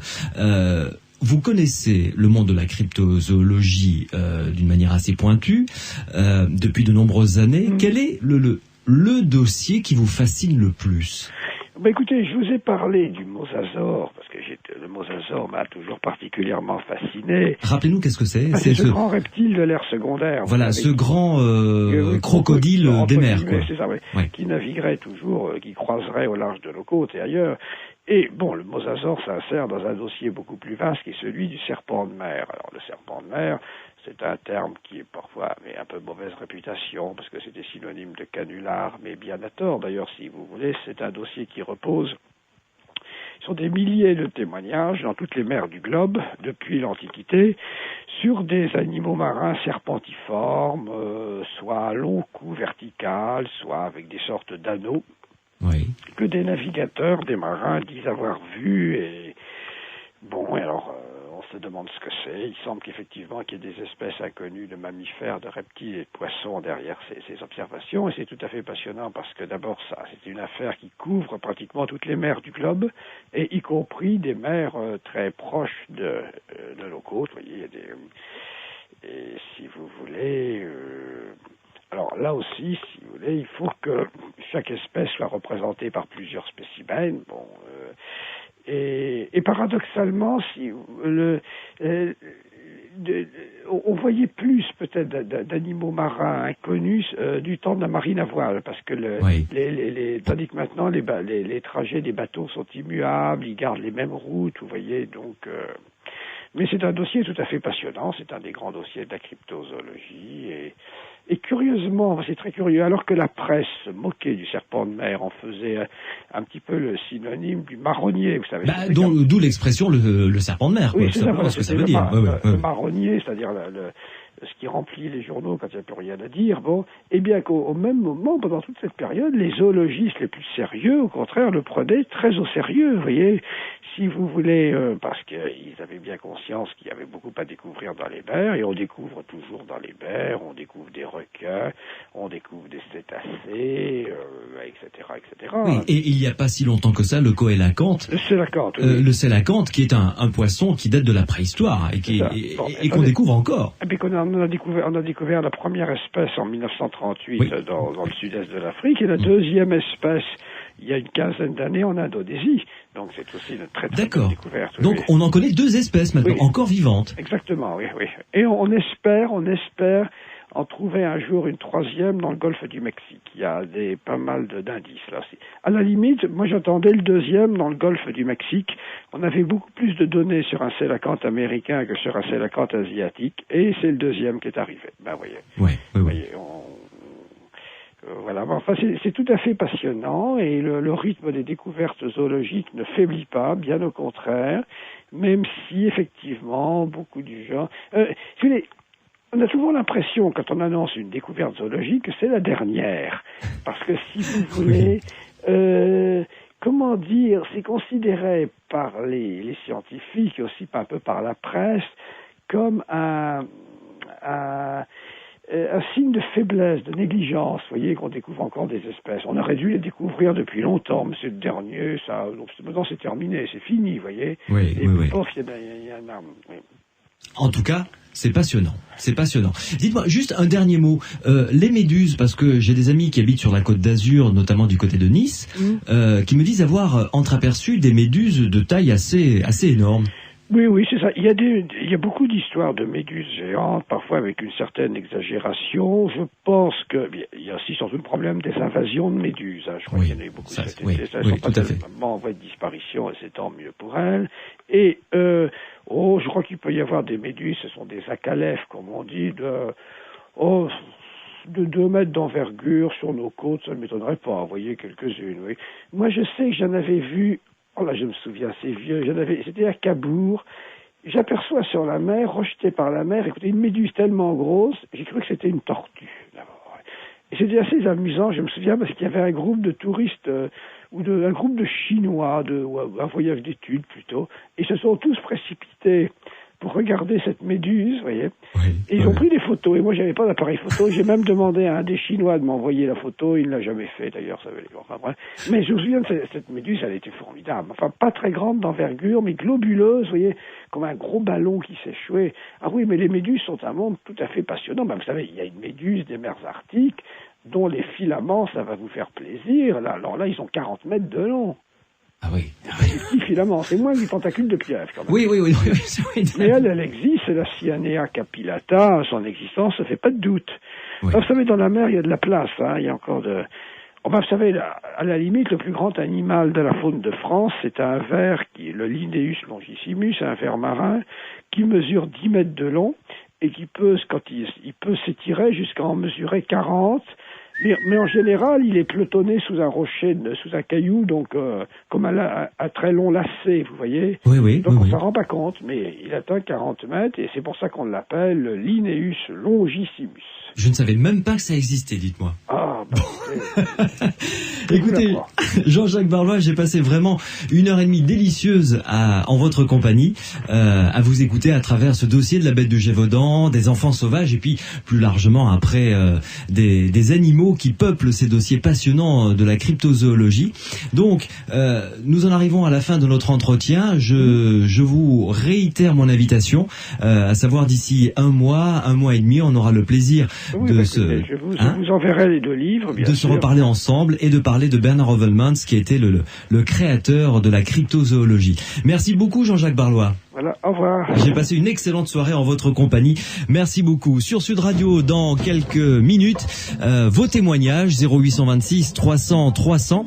Une autre partie de cette émission, donc, la consacrée cette fois-ci aux témoignages sur tout ce qui concerne le paranormal ou l'étrange en règle générale. Dans quelques minutes, donc, Pierre Macias et Renaud Évrard du GE IMI vont venir me rejoindre pour écouter, pour commencer, le témoignage d'Alain Dallès, qui va nous raconter quelque chose qu'il a vécu d'assez particulier avec ces animaux domestiques bien connus. Ceux-là, on ne seront absolument pas dans le domaine de la cryptozoologie, puisqu'il s'agit de chats. Vous allez voir, c'est un témoignage tout à fait étonnant sur Sud Radio. Sud Radio, les aventuriers de l'étrange. Renaud Évrard, bonsoir. Bonsoir. Renaud Évrard, vous êtes membre du GEMI, c'est-à-dire du groupe étudiant de l'IMI, l'Institut Métapsychique International, dont nous parlons très souvent dans cette émission.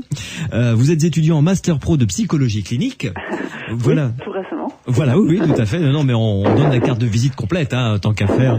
Et vous êtes déjà intervenu dans notre émission, d'ailleurs. Oui, c'était très bien, j'ai beaucoup apprécié. Ah ben, écoutez. Je suis un fidèle de votre émission. Et, c'est très gentil à vous. Vous avez entendu Jean-Jacques Barlois, avez-vous eu le plaisir de pouvoir l'écouter? J'ai appris plein de choses. Très très intéressant.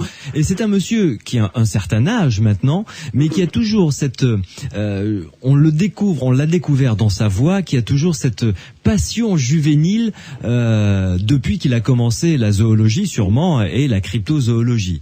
Les vrais chercheurs, quoi. Ah, vraiment, complètement, très ouvert, avide d'informations et de connaissances. À vos côtés, donc, pour écouter les témoignages de nos auditeurs, Pierre Massias, bonsoir. Alors, Pierre Massias, vous allez avoir le micro là dans quelques secondes. Ça va arriver. Voilà, très bien. Redites bonsoir pour voir. Bonsoir. Voilà. Très bien. Alors vous êtes informaticien. Oui. On travaille ensemble sur cette émission depuis le début, mois d'avril dernier. Oui, c'est ça. Voilà, oui, à peu près, dans ces eaux-là. Et donc nous allons accueillir ensemble donc un premier témoignage. Je vous rappelle que vous pouvez nous appeler à partir de maintenant au 0826 300 300 0826 300 300 si vous pensez avoir vécu quelque chose de particulier, d'étrange. Vous avez besoin d'avoir quelques débuts de réponse ou au moins quelques éléments d'explication. C'est ce qu'a fait Alain qui nous appelle d'Alès. Bonsoir Alain. Bonsoir Louis. Ravi de vous recevoir dans les Aventuriers de l'étrange. Mon cher Alain, vous nous avez laissé un témoignage il y a quelque temps, oui, concernant deux animaux que vous aviez à la maison. Bien sûr, deux chats de compagnie, oui. Voilà, deux chats de compagnie que vous aviez à la maison. Et alors, racontez-nous ce qui s'est passé depuis le début. Alors, j'avais deux chats. Ces deux chats avaient pratiquement le même âge. J'avais une siamoise que j'ai eue à 4 semaines. Ouais. Donc, elle était proche de moi. Je l'ai élevée. Elle était vraiment tout le temps avec moi. Et disons que au fil des années, bon, elle me quittait pas. Elle me suivait comme son ombre. Et cette chatte, je l'ai perdue il y a 4 ans maintenant. Mmh. Et donc, elle avait à peu près 17, 18 ans. Ah oui, c'est un âge plus que respectable pour un animal. Oui. Et donc, l'autre chat avait 2 ans de moins, donc 16 ans, à peu près. Mmh, d'accord. Et donc, quand elle est décédée, donc, on l'a enterrée. Et le jour où on l'a enterrée, j'ai voulu amener l'autre chat. Et l'autre chat était pétrifié. Il s'est sauvé. Il était hystérique, hein. Pourtant c'était un chat tranquille, un chat gentil. Il était complètement hystérique. J'étais obligé de l'emmener à la maison. Et bon, je me suis dit, c'est parce qu'il a peur de sortir dehors, parce que ce sont des chats qui ne sortent pas et restent à la maison. Oui. Mais vous avez voulu, là pour bien comprendre, vous avez voulu l'amener sur la tombe de l'autre chat, quoi. Voilà. En fait, c'est ça, oui. Et là, ça n'a pas été possible, vraiment pas. Ah, ça n'a pas été possible. Ah non. Là, il est rentré dans une espèce de fureur. Il s'est débattu. D'ailleurs, il est retourné à la maison tout seul. Oui. Et j'étais très surpris de sa réaction. Enfin bon. D'accord. Et puis le lendemain, on leur donnait toujours à manger ensemble. Ils avaient 2 assiettes l'un à côté de l'autre. D'accord. Et quand j'ai donné à manger au deuxième chat, alors là, il a regardé l'assiette vraiment d'une manière effarouchée. Il s'est sauvé. Il a fait le tour de tout le mobilier de la cuisine en longeant les meubles pour s'éloigner le plus possible de l'assiette. Et il est monté au premier étage. Et disons que ça a duré pendant 3-4 jours. Impossible de le faire descendre, impossible de le mettre devant l'assiette. Il voulait pas. Hein. À ce point-là. À ce point-là. Et bon, une fois, il est descendu, il a commencé à manger, puis hop, il s'est cabré comme ça, il a regardé droit devant lui, il est parti. Alors, sans compter que, les auditeurs vont peut-être me prendre pour un fou, ou un illuminé, je sais pas, mais enfin, tant pis, je vais quand même vous donner le témoignage dans son ensemble. Oui. Donc il y a eu aussi des micro-phénomènes pendant ces 3-4 jours dans la maison. C'est-à-dire qu'il y a eu le téléphone qui a sonné alors qu'il était débranché. Donc j'avais un ami à l'époque qui était dans un bureau et je lui dis réponds au téléphone. Et bien il me dit il est débranché le téléphone. Et le téléphone sonnait alors qu'il était débranché. Et il y a eu la disparition d'une clé. Et réapparition de la clé, je ne sais pas, 10 minutes, un quart d'heure après. D'accord. Alors sur une table où il y avait rien, je cherchais cette clé, c'était une grosse clé de campagne. Qui passe pas inaperçue, quoi. Oui, qui passe pas inaperçue, qui fermait un cellier. Bon, alors cette clé, je la cherchais partout. Je savais qu'elle était sur la table. C'est insensé, ça. Alors bon, machinalement, on va un peu partout, on cherche partout. Quand je suis revenu, la clé était là, sur la table. À nouveau sur la table. À nouveau sur la table. Alors que vous aviez regardé, voilà. Personne dans la maison. D'accord. Alors c'était vraiment insensé. Et j'ai eu donc un ami qui était dans la cuisine et qui m'a dit je sens des frôlements contre la jambe. Comme si un chat, vous savez, un chat qui vient se frotter. Oui, c'est ce qu'ils font d'habitude d'ailleurs, oui. Voilà. Et donc, il y a eu ces 4 micro-phénomènes là pendant ces 3-4 jours où le deuxième chat a eu vraiment peur et il ne voulait plus venir manger, quoi.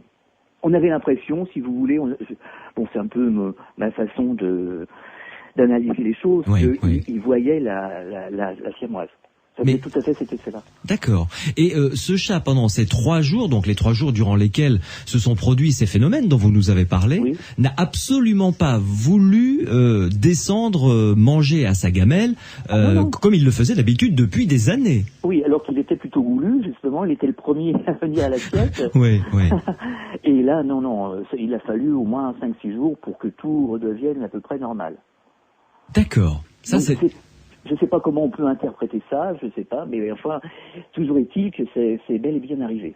D'accord. Alors vous qui nous écoutez, si vous avez eu des histoires aussi comme celles que nous rapporte Alain, des histoires avec des animaux, des histoires un peu étonnantes, vous pouvez nous appeler 0826 300 300 pour que l'on puisse en discuter. Renaud Évrard, Pierre Massias, peut-être des premières questions à Alain concernant d'abord la première partie du phénomène, c'est-à-dire que ce chat qui ne veut plus, qui est rentré dans la cuisine et qui a, comme le dit Alain, c'est ça Alain, il a rasé les murs vraiment, quoi. Il a rasé les murs, vraiment, il rasait le mobilier. Voilà. Plus loin était la gamelle et mieux c'était, quoi, vraiment. Exactement, oui. D'abord, alors, il y a eu ça, et la première partie du phénomène, l'hystérie du chat qui n'a absolument pas voulu qu'on l'emmène sur la tombe de celui qui avait été son compagnon pendant des années. Ça, c'est quand même surprenant. Alors que, a priori, c'est la première, excusez-moi Alain, mais je veux pas dire qu'un chat c'est idiot, mais il n'est pas censé savoir à ce moment-là, il n'était pas censé savoir que vous l'emmeniez sur la tombe de l'autre chat, quoi. Exactement, c'est ça. C'est ça, il n'était pas censé savoir. A priori, ou peut-être qu'il l'a senti, je sais pas. Renaud Évrard. Bonsoir Alain. Bonsoir. Alors oui, c'est vrai que c'est intéressant comme témoignage, mais en même temps, il faut, comme vous faites, il faut partager les phénomènes, essayer de voir un peu quelles explications on peut apporter à l'un et à l'autre, parce que, alors, en gros, c'est une situation, le chat est mort et ça vous rend triste, j'imagine, assez triste. Oui, très triste. Oui. Et il y a des choses qu'il faut savoir parce que quand les gens rapportent des cas de comportements bizarres d'animaux, généralement ces gens-là n'ont pas une formation en éthologie, c'est pas une critique, mais la difficulté d'observer un comportement bizarre d'animaux, c'est que c'est très flou. Qu'est-ce qui est bizarre pour une personne?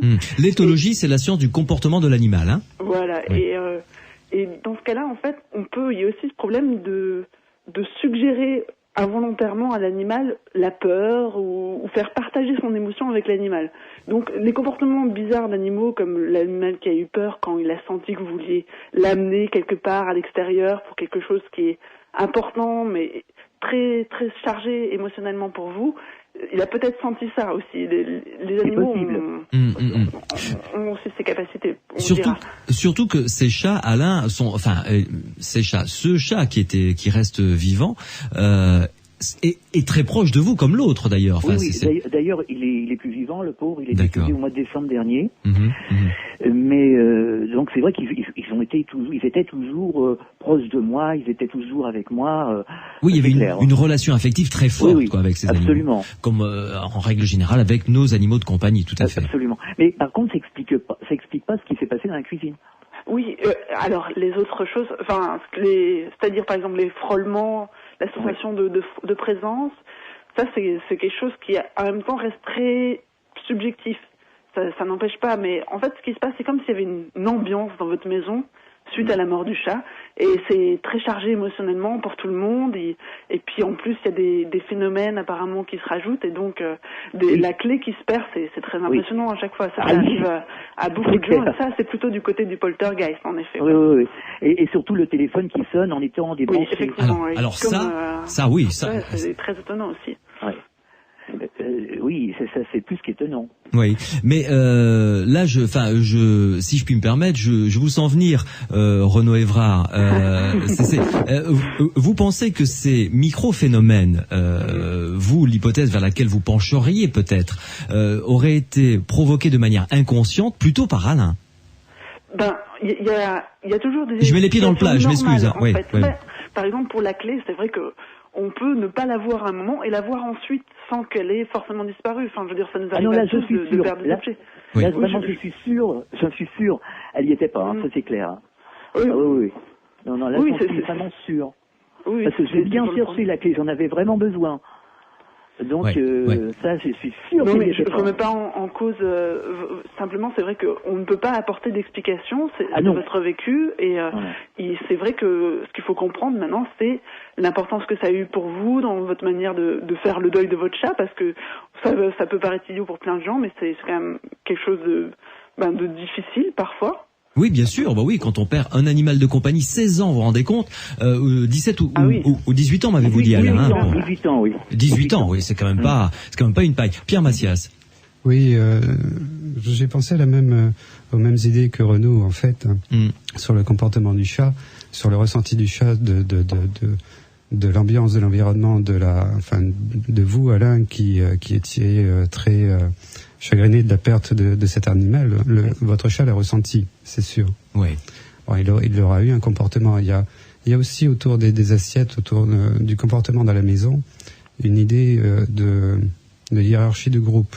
Tout à l'heure, je me demandais si le chat restant, le chat vivant, devait laisser le chat défunt se nourrir en premier. S'il y avait une hiérarchie de groupe dans un groupe de 2 chats. Alain? Non, pas spécialement. D'accord.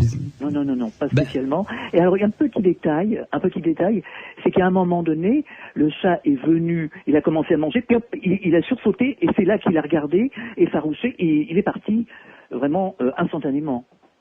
Comme s'il avait vu venir l'autre chat, quoi. Exactement. J'ai étudié pendant 3 ou 4 jours et puis ce phénomène est impossible de lui faire entendre raison. Mais je lui ai dit, viens manger. Enfin, non, il voulait pas. On voyait qu'il était effarouché, quoi. Oui.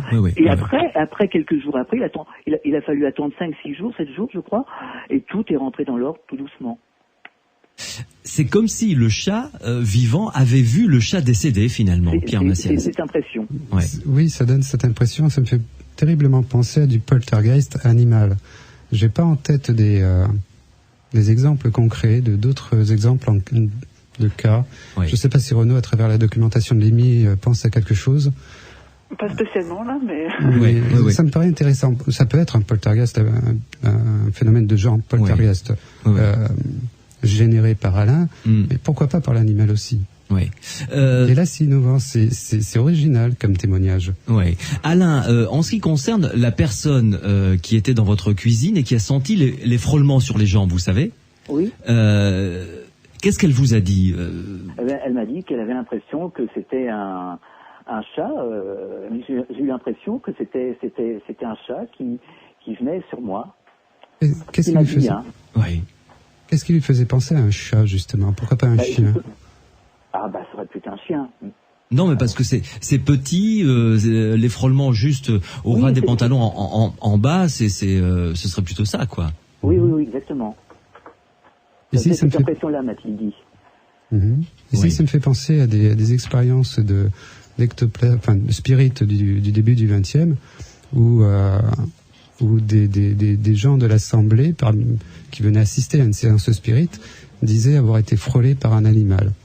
Un animal, mais qui se reconnaissait pratiquement au toucher, mais aussi à l'odeur de chien mouillé en particulier. Je pense à une séance très particulière. C'est donc ce témoignage en fait est très riche et il appelle à l'investigation, à la documentation. Évidemment, donner une explication, Là, c'est beaucoup plus difficile. Oui. Et alors, une chose quand même sur laquelle j'aimerais, Pierre Massias et vous, Renaud Évrard, attirer votre attention, c'est sur ce téléphone débranché qui sonne.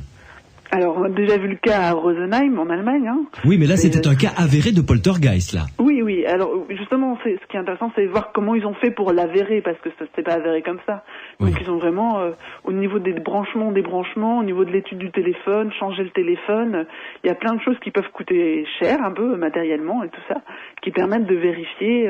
Mais là, il faudrait que le phénomène se reproduise, et c'est ça qui est un peu difficile aussi. Oui. Et en fait, les phénomènes ne se sont jamais reproduits. Mm-hmm. C'est vraiment qu'il y avait une question d'ambiance et dans la maison, tout ça, quoi. Ouais. Au contraire, tout s'est estompé dans les 5-6 jours suivants. Et après, tout est redevenu normal, oui. Mais alors, ce téléphone qui a sonné, il a sonné quand exactement? Le lendemain? C'était le deuxième jour? C'était quand? C'était le deuxième jour, oui, effectivement, c'est ça. Oui. Et il a sonné, je rentre dans les détails, Alain, pour bien comprendre. Il a sonné une fois, 2 fois, ça s'est passé comment? Alors là, je me souviens plus. Je pense qu'il a sonné une fois, je pense. Alors je dirais des bêtises. Hein. Une fois ou 2, enfin il n'a pas sonné longtemps. Oui, tout à fait. Et vous avez décroché, il y a eu quelque chose ou... Non, en fait c'est mon ami Philippe là, qui était au premier étage et qui m'a dit le téléphone sonne. Alors, je me souviens maintenant, il m'a dit le téléphone sonne, et je lui dis, Philippe, c'est impossible que le téléphone sonne, puisqu'il est débranché. Je me souviens, c'est moi qui l'avais débranché la veille, j'avais pas pensé à le rebrancher. Et il m'a dit, c'est pas possible. Alors, je suis monté, je dis, regarde, j'ai pris le fil, je dis, regarde, tu vois bien qu'il est débranché. Et il était effectivement débranché, vous l'avez constaté tout de suite, quoi. Ah oui. Et moi, je le savais déjà qu'il était débranché, mais je suis monté au premier étage pour lui faire voir que le fil qui était derrière le meuble, il était là sans être branché. Je dis, c'est pas possible, c'est incroyable. Alors c'est quelque chose qui peut arriver aussi assez fréquemment dans les cas de poltergeist. Le téléphone serait peut-être pas forcément en cause, mais bon, ça change rien à faire, hein, ça reste du domaine un peu étrange. Ce serait des bruits mimétiques, des bruits qui miment d'autres bruits. C'est très fréquent dans les poltergeists, on connaît tous ça, c'est les pas dans l'escalier, comme s'il y avait quelqu'un qui montait, ou plein de choses comme ça, et par exemple des gens qui entendent des bébés qui pleurent alors qu'il n'y a pas de bébé, ou des coups de téléphone, ça arrive alors que le téléphone ne sonne pas. Oui, mais produit par qui, par quoi? Alors, dans ce phénomène de poltergeist là, c'est un peu difficile à comprendre. C'est comme s'il y avait des interférences entre des objets qui devraient pas être là, qu'on retrouve là, des bruits qui devraient pas être là et qu'on retrouve là. C'est assez c'est un peu un mélange entre psychique et physique, finalement, un peu un dérèglement, des fluctuations. Oui. C'est-à-dire que là, on est vraiment dans le cas de poltergeist, là, vraiment. Oui, c'est ça, en fait. Oui. Pierre Massias, à votre connaissance, comme vous le disiez tout à l'heure, moi, avec l'émission que j'ai faite, Le Secret du Mystère, pendant 8 ans, et là maintenant, cette deuxième saison que l'on attaque ensemble des Aventuriers de l'étrange, c'est la première fois que nous avons un témoignage je dirais, de poltergeist, entre guillemets, animal. Disons en relation avec un animal, oui. On retrouve les animaux dans tous les domaines du paranormal, de la parapsychologie, que ce soit autour des OBE, autour des sorties hors du corps, des sorties hors du corps, de la télépathie, de la prémonition, tous ces phénomènes. Mais dans le cadre de poltergeist, comme comme élément central du poltergeist, c'est original. Il faudrait appeler les auditeurs qui auraient vécu ce même genre d'expérience à nous les communiquer. Oui. En tout cas, Alain, c'est un cas tout à fait étonnant que vous nous avez relaté. Je vous en remercie. C'est très gentil à vous. Et pour conclure, lorsque le deuxième chat est décédé, il ne s'est rien passé. Ah non, tout était calme. Oui. Tout est resté calme. Il s'est rien passé. Non, rien du tout. Ouais. En tout cas, ce qui est étonnant, c'est que on dit que les chats ont un certain sens, une sensibilité. On en avait parlé avec Robert Sheldrake, qui a étudié les animaux, etc., et qui nous disait que effectivement, les chats avaient un sens particulier, une acuité, on va dire, une finesse particulière, qui fait que peut-être ce chat a vu quelque chose, en tout cas, ou a senti quelque chose lorsque vous lui avez présenté sa gamelle et qu'il est parti en courant. En tout cas, c'est bien l'impression qu'il nous a donnée. Hein. Tout à fait. Oui. Félicitations pour l'émission, c'est très très bien. Merci beaucoup, Alain. Merci beaucoup. Bonne soirée et merci de nous avoir rapporté ce très joli témoignage. Au revoir. Merci à vous tous. Au revoir. Au revoir. Au revoir. Renaud Évrard, il est 23h57 et passé de 30 secondes. On arrive à la fin de cette émission. Merci d'être passé comme ça rapidement, d'avoir passé une tête, comme on dit dans le jargon traditionnel. Pas de problème, à votre service. Dans les aventuriers de l'étrange, pareil comme pour Jean-Jacques Barlois, je réitère l'invitation. Quand on aura comme ça des séquences témoignages à analyser, vous êtes le bienvenu pour nous apporter vos éclairages, si vous le voulez bien. Je serai au rendez-vous. Pas de problème. D'accord. Merci beaucoup, Renaud. Bonne fin de soirée. Bonne fin de soirée. Au revoir. Au revoir. Pierre Macias, pareil. Bon, vous êtes toujours avec moi pour l'émission, évidemment. Vous y habitué. Mais devant le micro, dès que l'occasion se représentera pour justement apporter un éclairage et une analyse sur certains témoignages. Dans la mesure de mon possible, avec plaisir. Oui. D'accord. Merci beaucoup, Pierre. Merci. Nous en arrivons à la fin de cette émission. Indicatif, et ensuite, je vous donne quelques pistes de témoignages à nous apporter. Sud Radio. Samedi et dimanche, 22h minuit. Louis Benedit, les aventuriers de l'étrange. Chesulorio Massarini, soutienere di forza.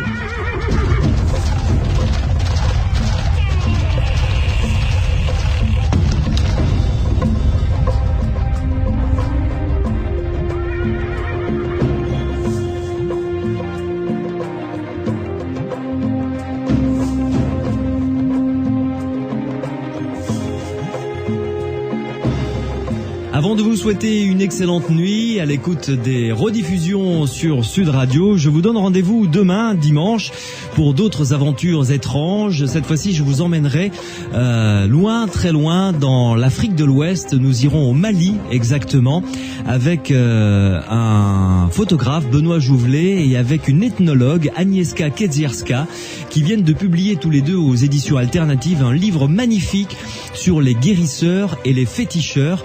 Agnieszka Kedzierska a été initiée à la confrérie des chasseurs. Vous verrez que cette confrérie possède des savoirs, une philosophie ancienne, ancestrale, tout à fait étonnante, dont ils se servent pour guérir les gens qui les entourent. Nous allons donc entrer de plein pied dans un monde fascinant, le monde de l'Afrique et des guérisseurs. Rendez-vous donc demain, 22h minuit, pour les aventures de l'étrange. Et si vous avez vécu des phénomènes de sortie hors du corps, ou si vous avez des anecdotes concernant la Dame Blanche, votre témoignage nous intéresse. Vous nous appelez au 0826 300 300. Bonne nuit et à demain.